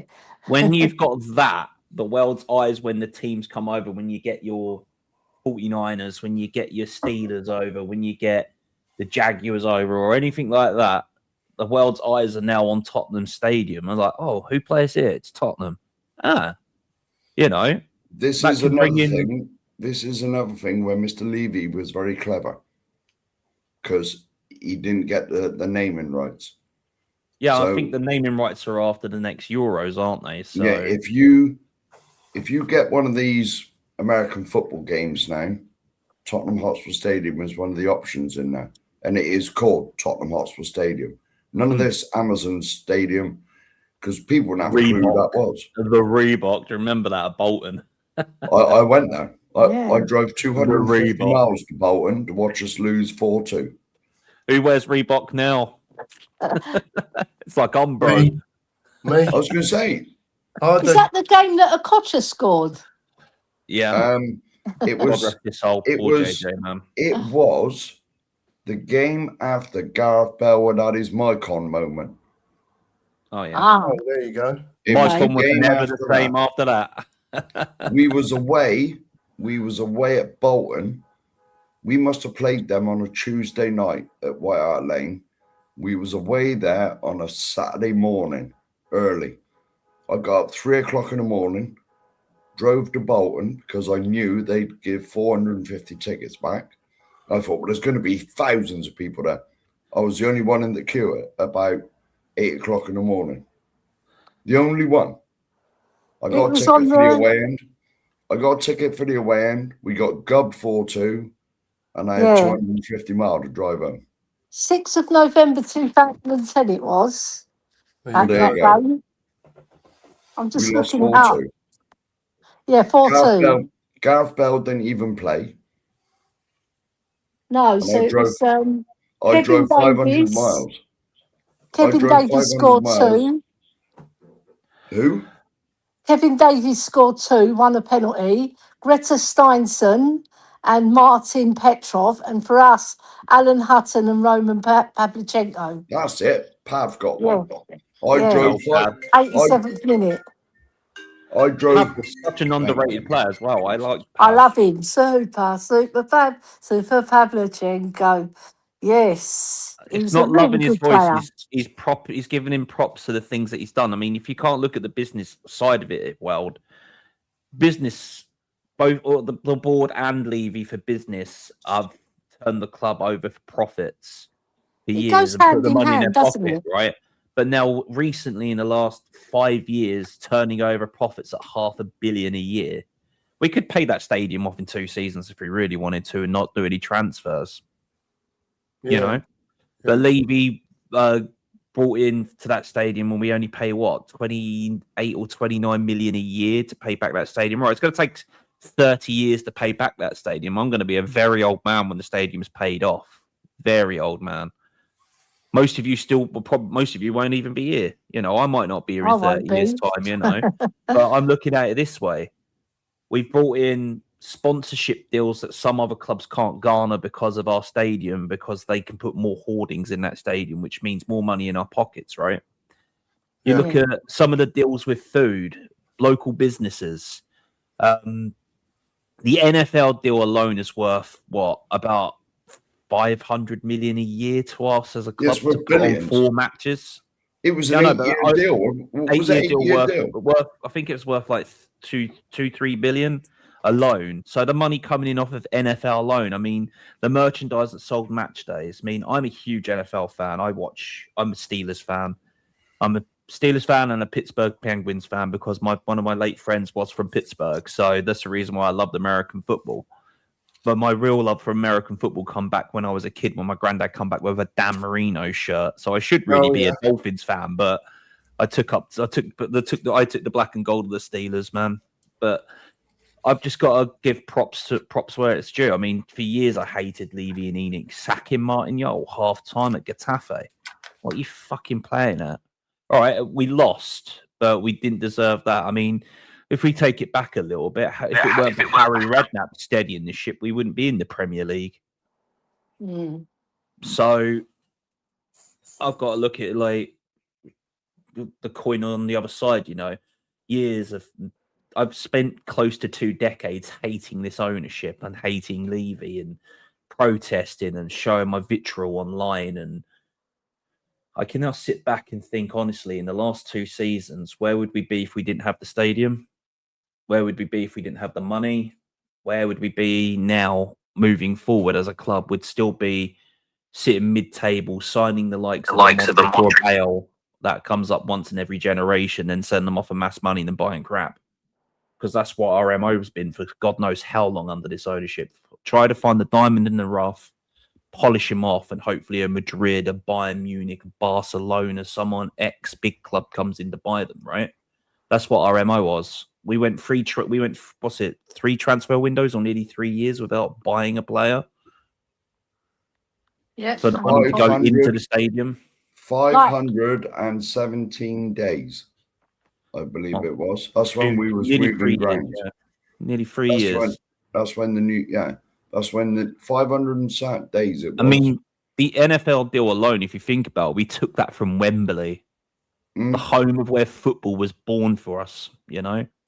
Where England call home, we took that from Wembley. And we're the only club in world football, unless someone in Spain does it, that can you know, turn it into an NFL day out for people. We're the only club in Europe that can do that in world football outside of America. Don't forget the longest bar as well. Oh, don't forget about the longest bar. I'm longest talking about bar, like capable of selling what 40,000 pints an hour at £6.50 a throw. Madness. At £6.50 a throw, whatever it is in there. There's that poor little bloke in the bottom there changing barrels over every 30 seconds, and he's like, shit, fuck, running up and down. We've got a comment from Maz here that I'll just bring up. Why are we talking like Levy done it all? Just thought I'd bring that one up. We're talking about Levy. I just want to add one thing about Levy, right? Which is, I think, is his most detrimental element that he's done at our club, right? So from a position of strength, he never strengthened. From positions of weakness, he strengthened more. Not enough, but he strengthened more. And now they're doing it again. Levy, they call it ENIC 2.0. I don't call it that. I won't go there, right? So they're strengthening because we nearly went down. Right, we never nearly went down the season before because we were 13 or 15 points clear. So we were way ahead of relegation. We weren't even in the relegation battle. So when people say we were, but they strengthened, right, from a position of weakness this season. And they've been doing that regularly. So I won't give Levy his props for doing that. And I won't give Levy his props for leaving us without trophies for 26 years, only 2. Right? You're in football to win, right? You're not in football just to build a business. If you're building a business, then you have to be winners as well, right? What's that old saying? If you build it, they will come. Yeah, but they haven't come, have they? Well, they're starting to now in that sense, but I'm not going to say 6 signings is 7 years, 7 years, 1 trophy since we built the stadium, right? It's not good enough. Right, if they were saying they're building the stadium to be winners, and then they come out with that statement to say we didn't invest in the football side enough, we took our eyes off the ball, blah blah blah, all that shit they were saying. Yeah, in their statement, they said they did. They said they sold us the stadium as the game changer that was going to elevate us to heights that I've never seen before. Yeah, it hasn't been a game changer so far, and it's been 7 years. And look, they had pots. Precisely. I mean, the thing is, we've got to be careful about how we talk about Levy, in the sense of people are so quick to look back fondly at some of the things he's done. But the fact is that this was ENIC's plan from day one. So when they came in, we all know the interview that they'd done with the papers, saying that they're in it for the money, and they saw Tottenham as an entertainment venture, right? And one of the reasons why the ownership focused on infrastructure projects was one, if you look at what's happened to property globally, and the way that the money system works, that it was a no-brainer to invest in infrastructure in and around London, for example, right? And 2, because ENIC weren't willing to pump in their own money into this project, that is the way that they would recoup on their investment, is by building up the stadium and infrastructure around it, so that the value of the property becomes massive. Okay, and Daniel Levy prioritised that because he's not cash rich, right? That's the only way he could. That 30% that he owned was the only way he could make it more than what it was. So saying, "Oh, I'm grateful that he done this, and where would we be without that?" Well, he's only done it to line his own pockets. He never done it for Tottenham Hotspur to be the greatest football club in the world. He's done it for himself, so he can become a multi-millionaire and have wealth. And before ENIC came, we were already looking at building new stadiums. We were talking about doing a ground share with Arsenal to do the AC Milan, Inter Milan model in the early 90s. I remember that. And all of the investors in and around Tottenham around that time all wanted to do something similar to what ENIC have done. So this isn't like this mastermind ENIC like wow job that they've done, right? This is purely down to them maximising their money over the long term for the benefit of themselves. Now, don't get me wrong, obviously it's great that we've got a big stadium and we've got incredible revenues and stuff like that. That's like no brainer. You know, who wouldn't want that? That's the question. Which club wouldn't want a big stadium and these facilities that would generate lots of revenue? That in itself is a smart thing to do, but you know, that's just one aspect of what they've done with Tottenham Hotspur. All the other aspects of what they've done with them has been detrimental to the club. We've now got this reputation as being a joke in football. You know, that reputation has happened over the 25 years. We've got this reputation as being the wannabe big club that never wins anything. A meme. We're a meme club at the moment, right? You know, great, well done. You know, built this great stadium, but as a result, our reputation and the fan base has been screwed in the process. I mean, I'm not grateful for that. I'd rather be poor and be proud than be wealthy, all right, and be in the gutter. Where has Spursy come from, Maz? Well, they made it. Daniel Levy made it. But Daniel Levy and ENIC are one in the same thing. It's not Daniel. What we've learned from this power struggle, well, wasn't really much of a power struggle because Daniel Levy got booted out like a bum, basically, right, in the club because he's got no money, right? So they booted him out like he was nothing, right? And the reason why when we speak about Daniel Levy, it's ENIC. It's not Daniel Levy. Daniel Levy was just there to steer the ship, right? He wasn't the money man behind everything. Every big decision he made, it's clear that he had to go through Joe Lewis, right, and the board to get things ratified off. And if he did want to do things off his own back, he had to effectively generate the money himself through Tottenham Hotspur. Yeah. So was that what we got to be happy about? Him doing that? It's just a shame, Maz, that, well, it isn't a shame because we all knew it. The snake had two heads. It's like a hydra. You cut one head off, there's seven more. It was a double-headed snake. Yeah, we thought we'd cut the head off when Levy was gone. But it turns out... No. I disagree, Cookie, right? Sheriff, sorry.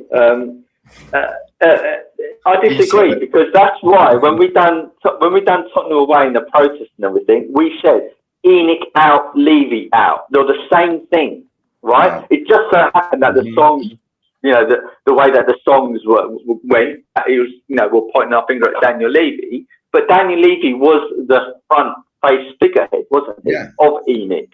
Right? I've said that a lot. And this is why we fell out with change for Tottenham, right? Because what does change mean? What does change mean? You know, you can't say I want change, right, without defining what change is, and that's their problem. You know, as why that's failed on its arse. Anyway, but sorry, I came in ranting. It's just I always hear this, like, and even I know Corey's a diehard ENIC out guy. Right, as well, and I'm not trying to attack you, Corey, right? But we've just got to be careful. We've got to be careful about how we talk and describe the things that these people have done, right? Because it always tends to you know, it's like that girlfriend that you broke up with, and you think, oh, maybe I should have stayed with her, you know, a little bit longer. But then when you go back, you realise what, you know, a bitch there might have been in the past. You broke up. Place. I can attest for that one in the last 3 or 4 years. You know, so it's I just get frustrated with it all. You know, all of this revisionism on how great Daniel Levy was when the evidence shows that actually he wasn't great at all, right? And now that he's gone, how ironic that we're starting to spend money. We're smashing the wage structure. We're showing a small bit of ambition. Now, is the answer? No. We need to see this over 3, 4, 5, a decade's worth of investment like this to really rebuild Tottenham up, right? So let's not just get carried away with, one, what happened with Levy and what he's done in the stadium and everything, and 2, what this ENIC 2.0 is. Because, great, they're signing good players now, but are they going to sack De Zerbi in 6 months if results don't go their way?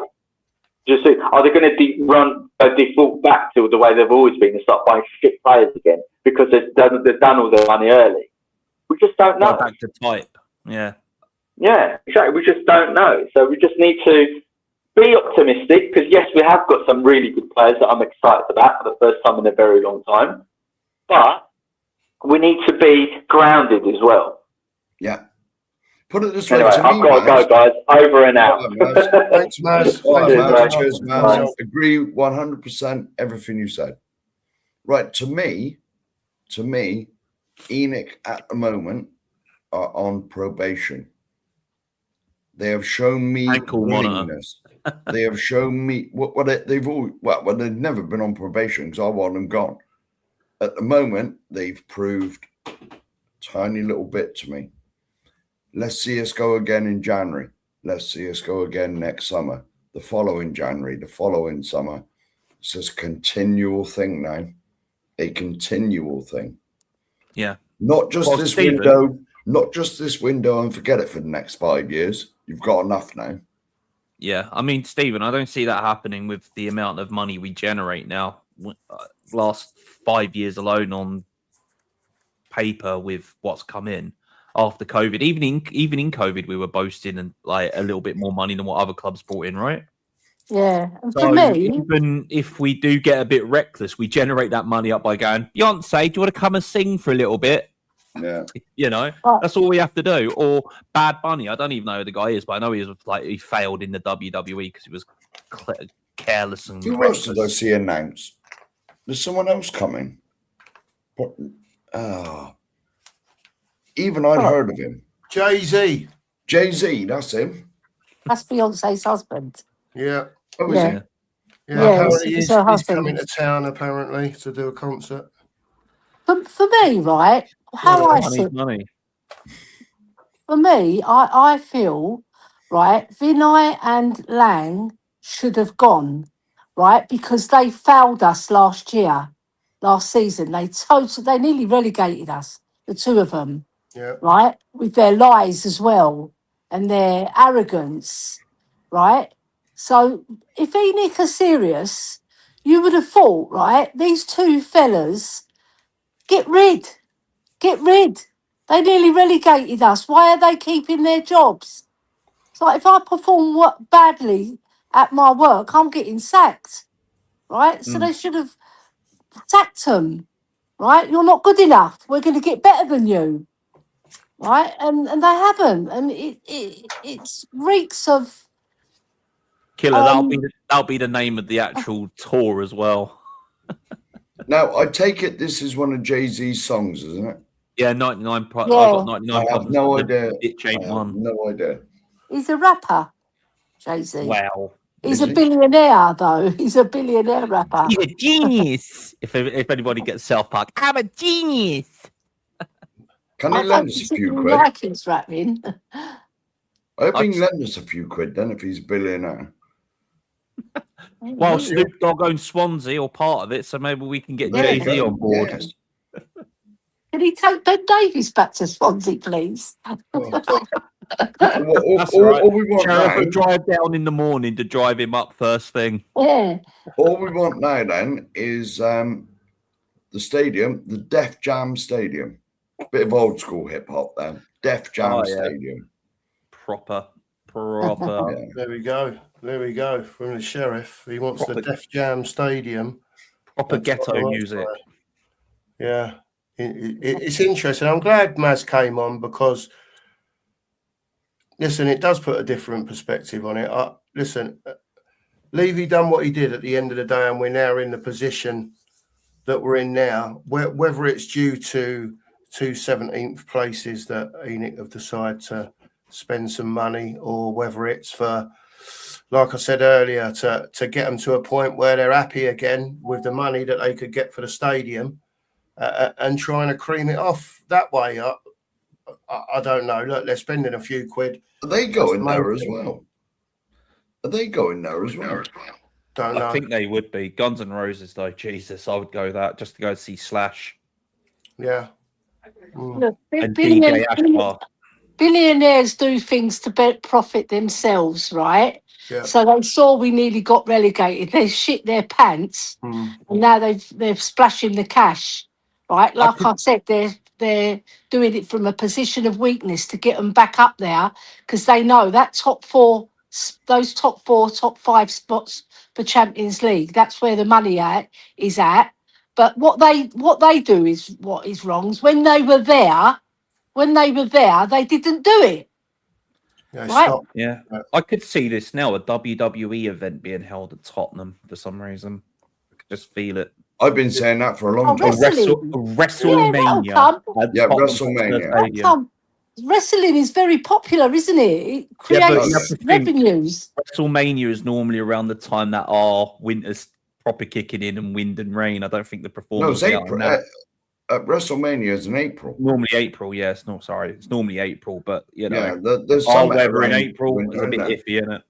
I mean, you could do a SummerSlam right now with how bloody warm it is. That's what I can see because WrestleMania, I don't believe WrestleMania has ever left the United States. It is next year. It's going to Saudi.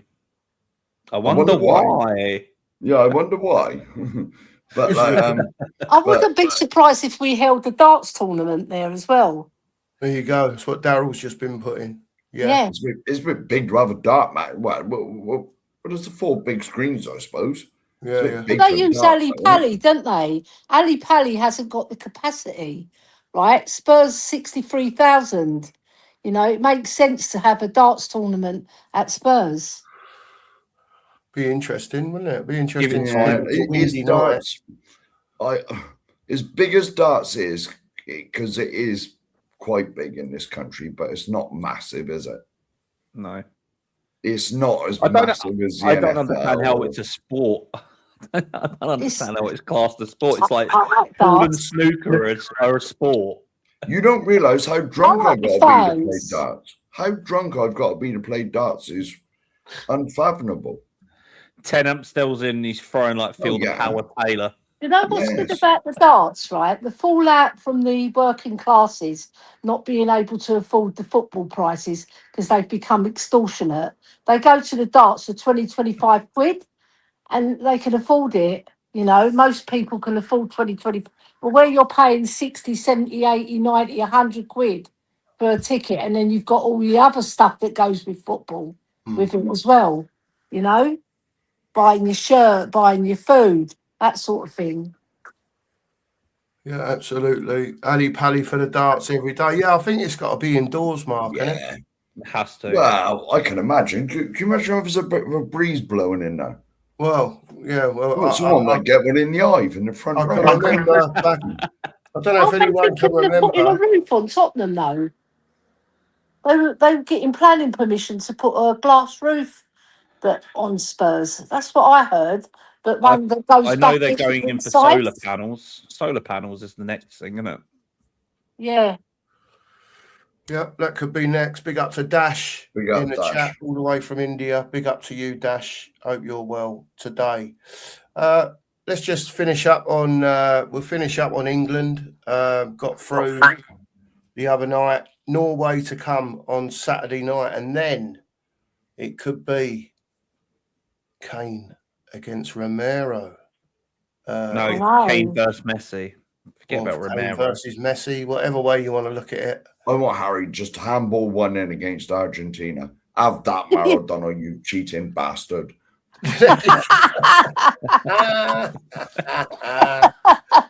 Don't bring up Maradona in here because Sheriff ain't having it with Maradona. No, he's never forgiven. Never. And he has to do it in a sneaky way as well, Sheriff. He has to do it where VAR don't pick up the hand. I want England to go through with the most.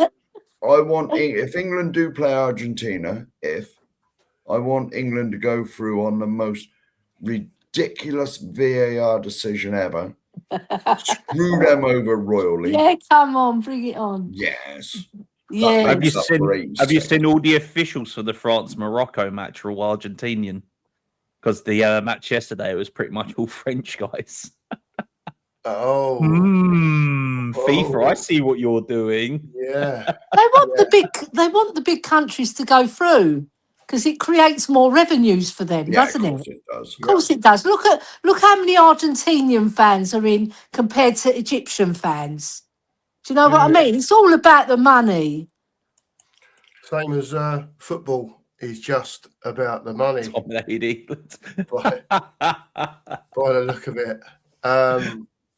Do we beat Norway, by the way, on Saturday? I'm sorry if Marianne's in the chat because Norwegian and all that. Put it this way, right? I watched Sky Sports News yesterday afternoon, and they had a couple of pundits from Norwegian TV on there, and they said, look, our World Cup is done.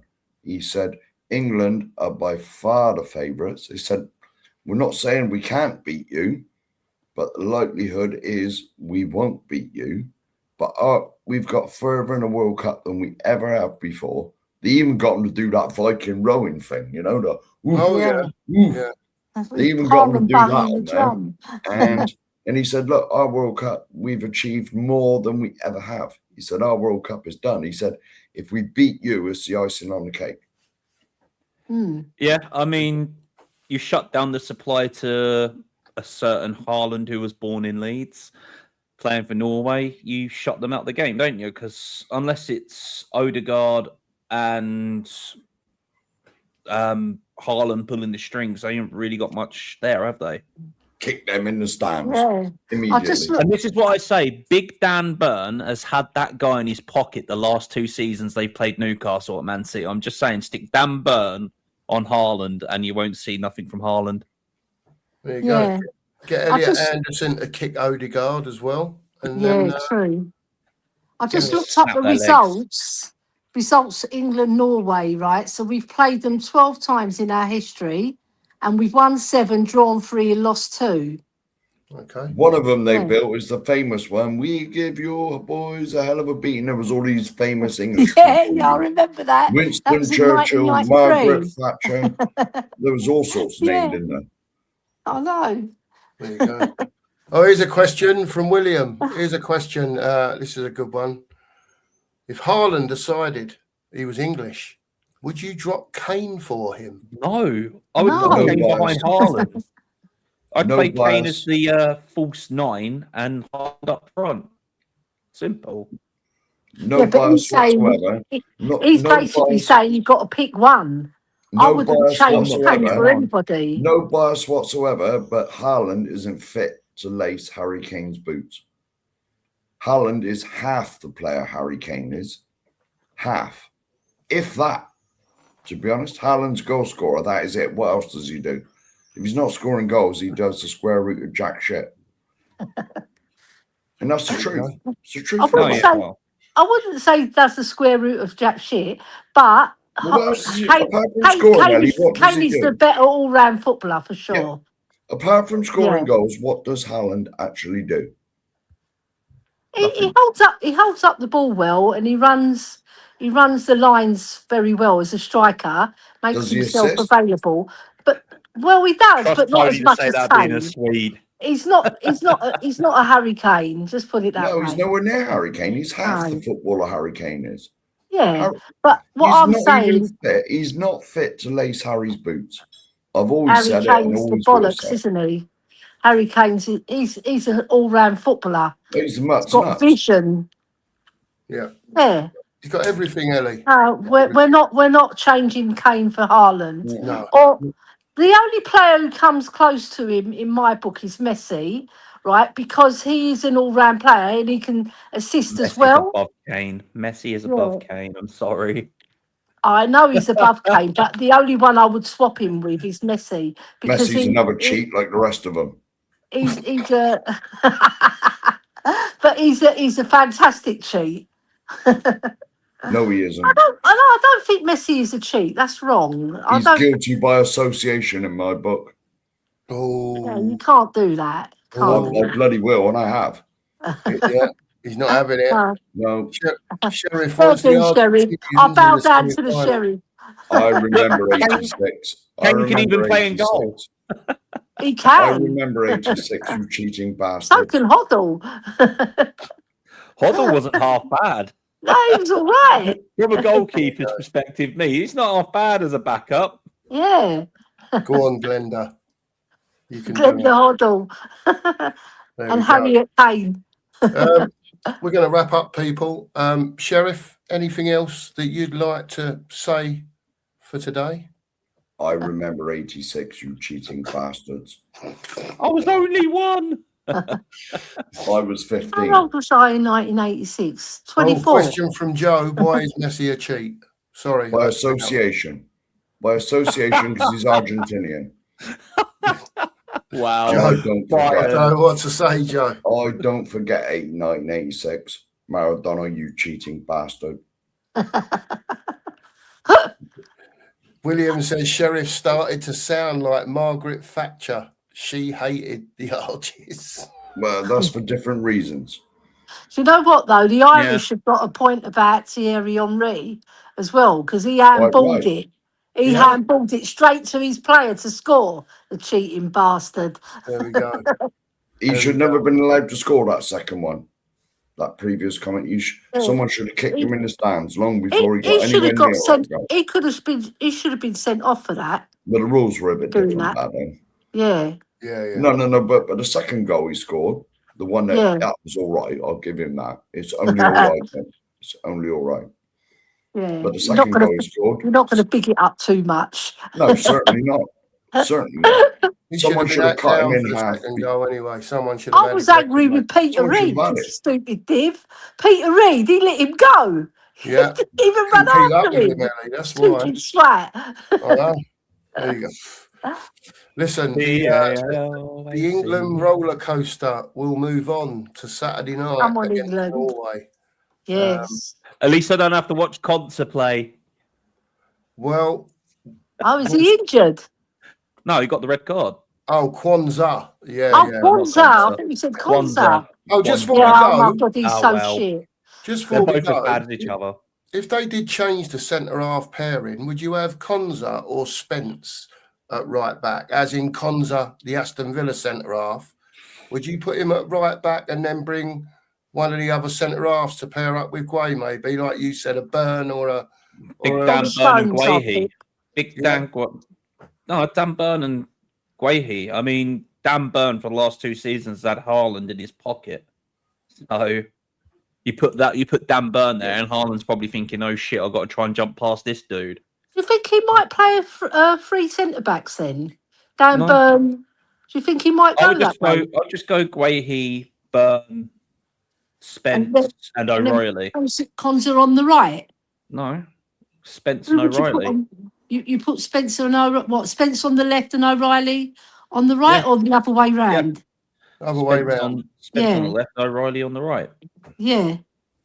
I just wondered if you'd put Spence in, or whether you'd stick Konza on the right-hand side at right back. What, and put O'Reilly on the left? Yeah, just O'Reilly get Harry Kane on the ball. Just get Harry Kane on the ball. Job done. And then, I don't think he trusts Spence, does he? No. Not fully. He doesn't. He played well the last game when I was... I think he'll bring him on, but I don't think he'll start him. Yeah, fair play. Fair play. Okay, people, we're going to wrap up. I don't know if Mia's still going over there, but I know Mark set a redirect up. She may be not. Get over to her, and if she's not on, if she's finished, find someone else. I'm sure there'll be someone else that you can go and watch over there. We'll just continue the discussion tomorrow morning on the breakfast brunch, 9:30, as usual. Big up to Corey for coming on today. Really appreciate you, Corey. Thanks very much. And Ellie, shout your channels out quick before we go. Queen Ellie Coy's on TikTok and Spurs Are My Passion on X. There you go. I'm going down for a walk down by the river now, and I'll sit. Indeed. Ellie, I'm going to take my pencil and paper because I like to draw. Well, yeah, why not? Indeed. The weather's beautiful, Ellie. Why not? I am going to stream my Tottenham save on Football Manager in a bit. Why not, indeed, Corey? Why not? I'll be waiting for the missus to come home from her hairdo, and then she'll decide what we're doing for the rest of the day. Sheriff, any plans for the rest of the day, mate? I'm going to rest my eyeballs. Oh yes, back On on the nights, pillow. back to He's work. going to go and look at the back of his eyelids for a few hours. Yes. Yeah, Yes. yeah. So at least Yeah. 4 o'clock. Yeah. Fair play, everyone. Okay, we'll wrap up now. We'll see you all tomorrow morning, 9:30. Big up to the chat as usual. Great conversation going on in there. I'll leave it to Sheriff to end the stream, and Really? see you all tomorrow morning, 9:30. Thanks for being in, everyone. See you all soon, and as always, come on, you Spurs.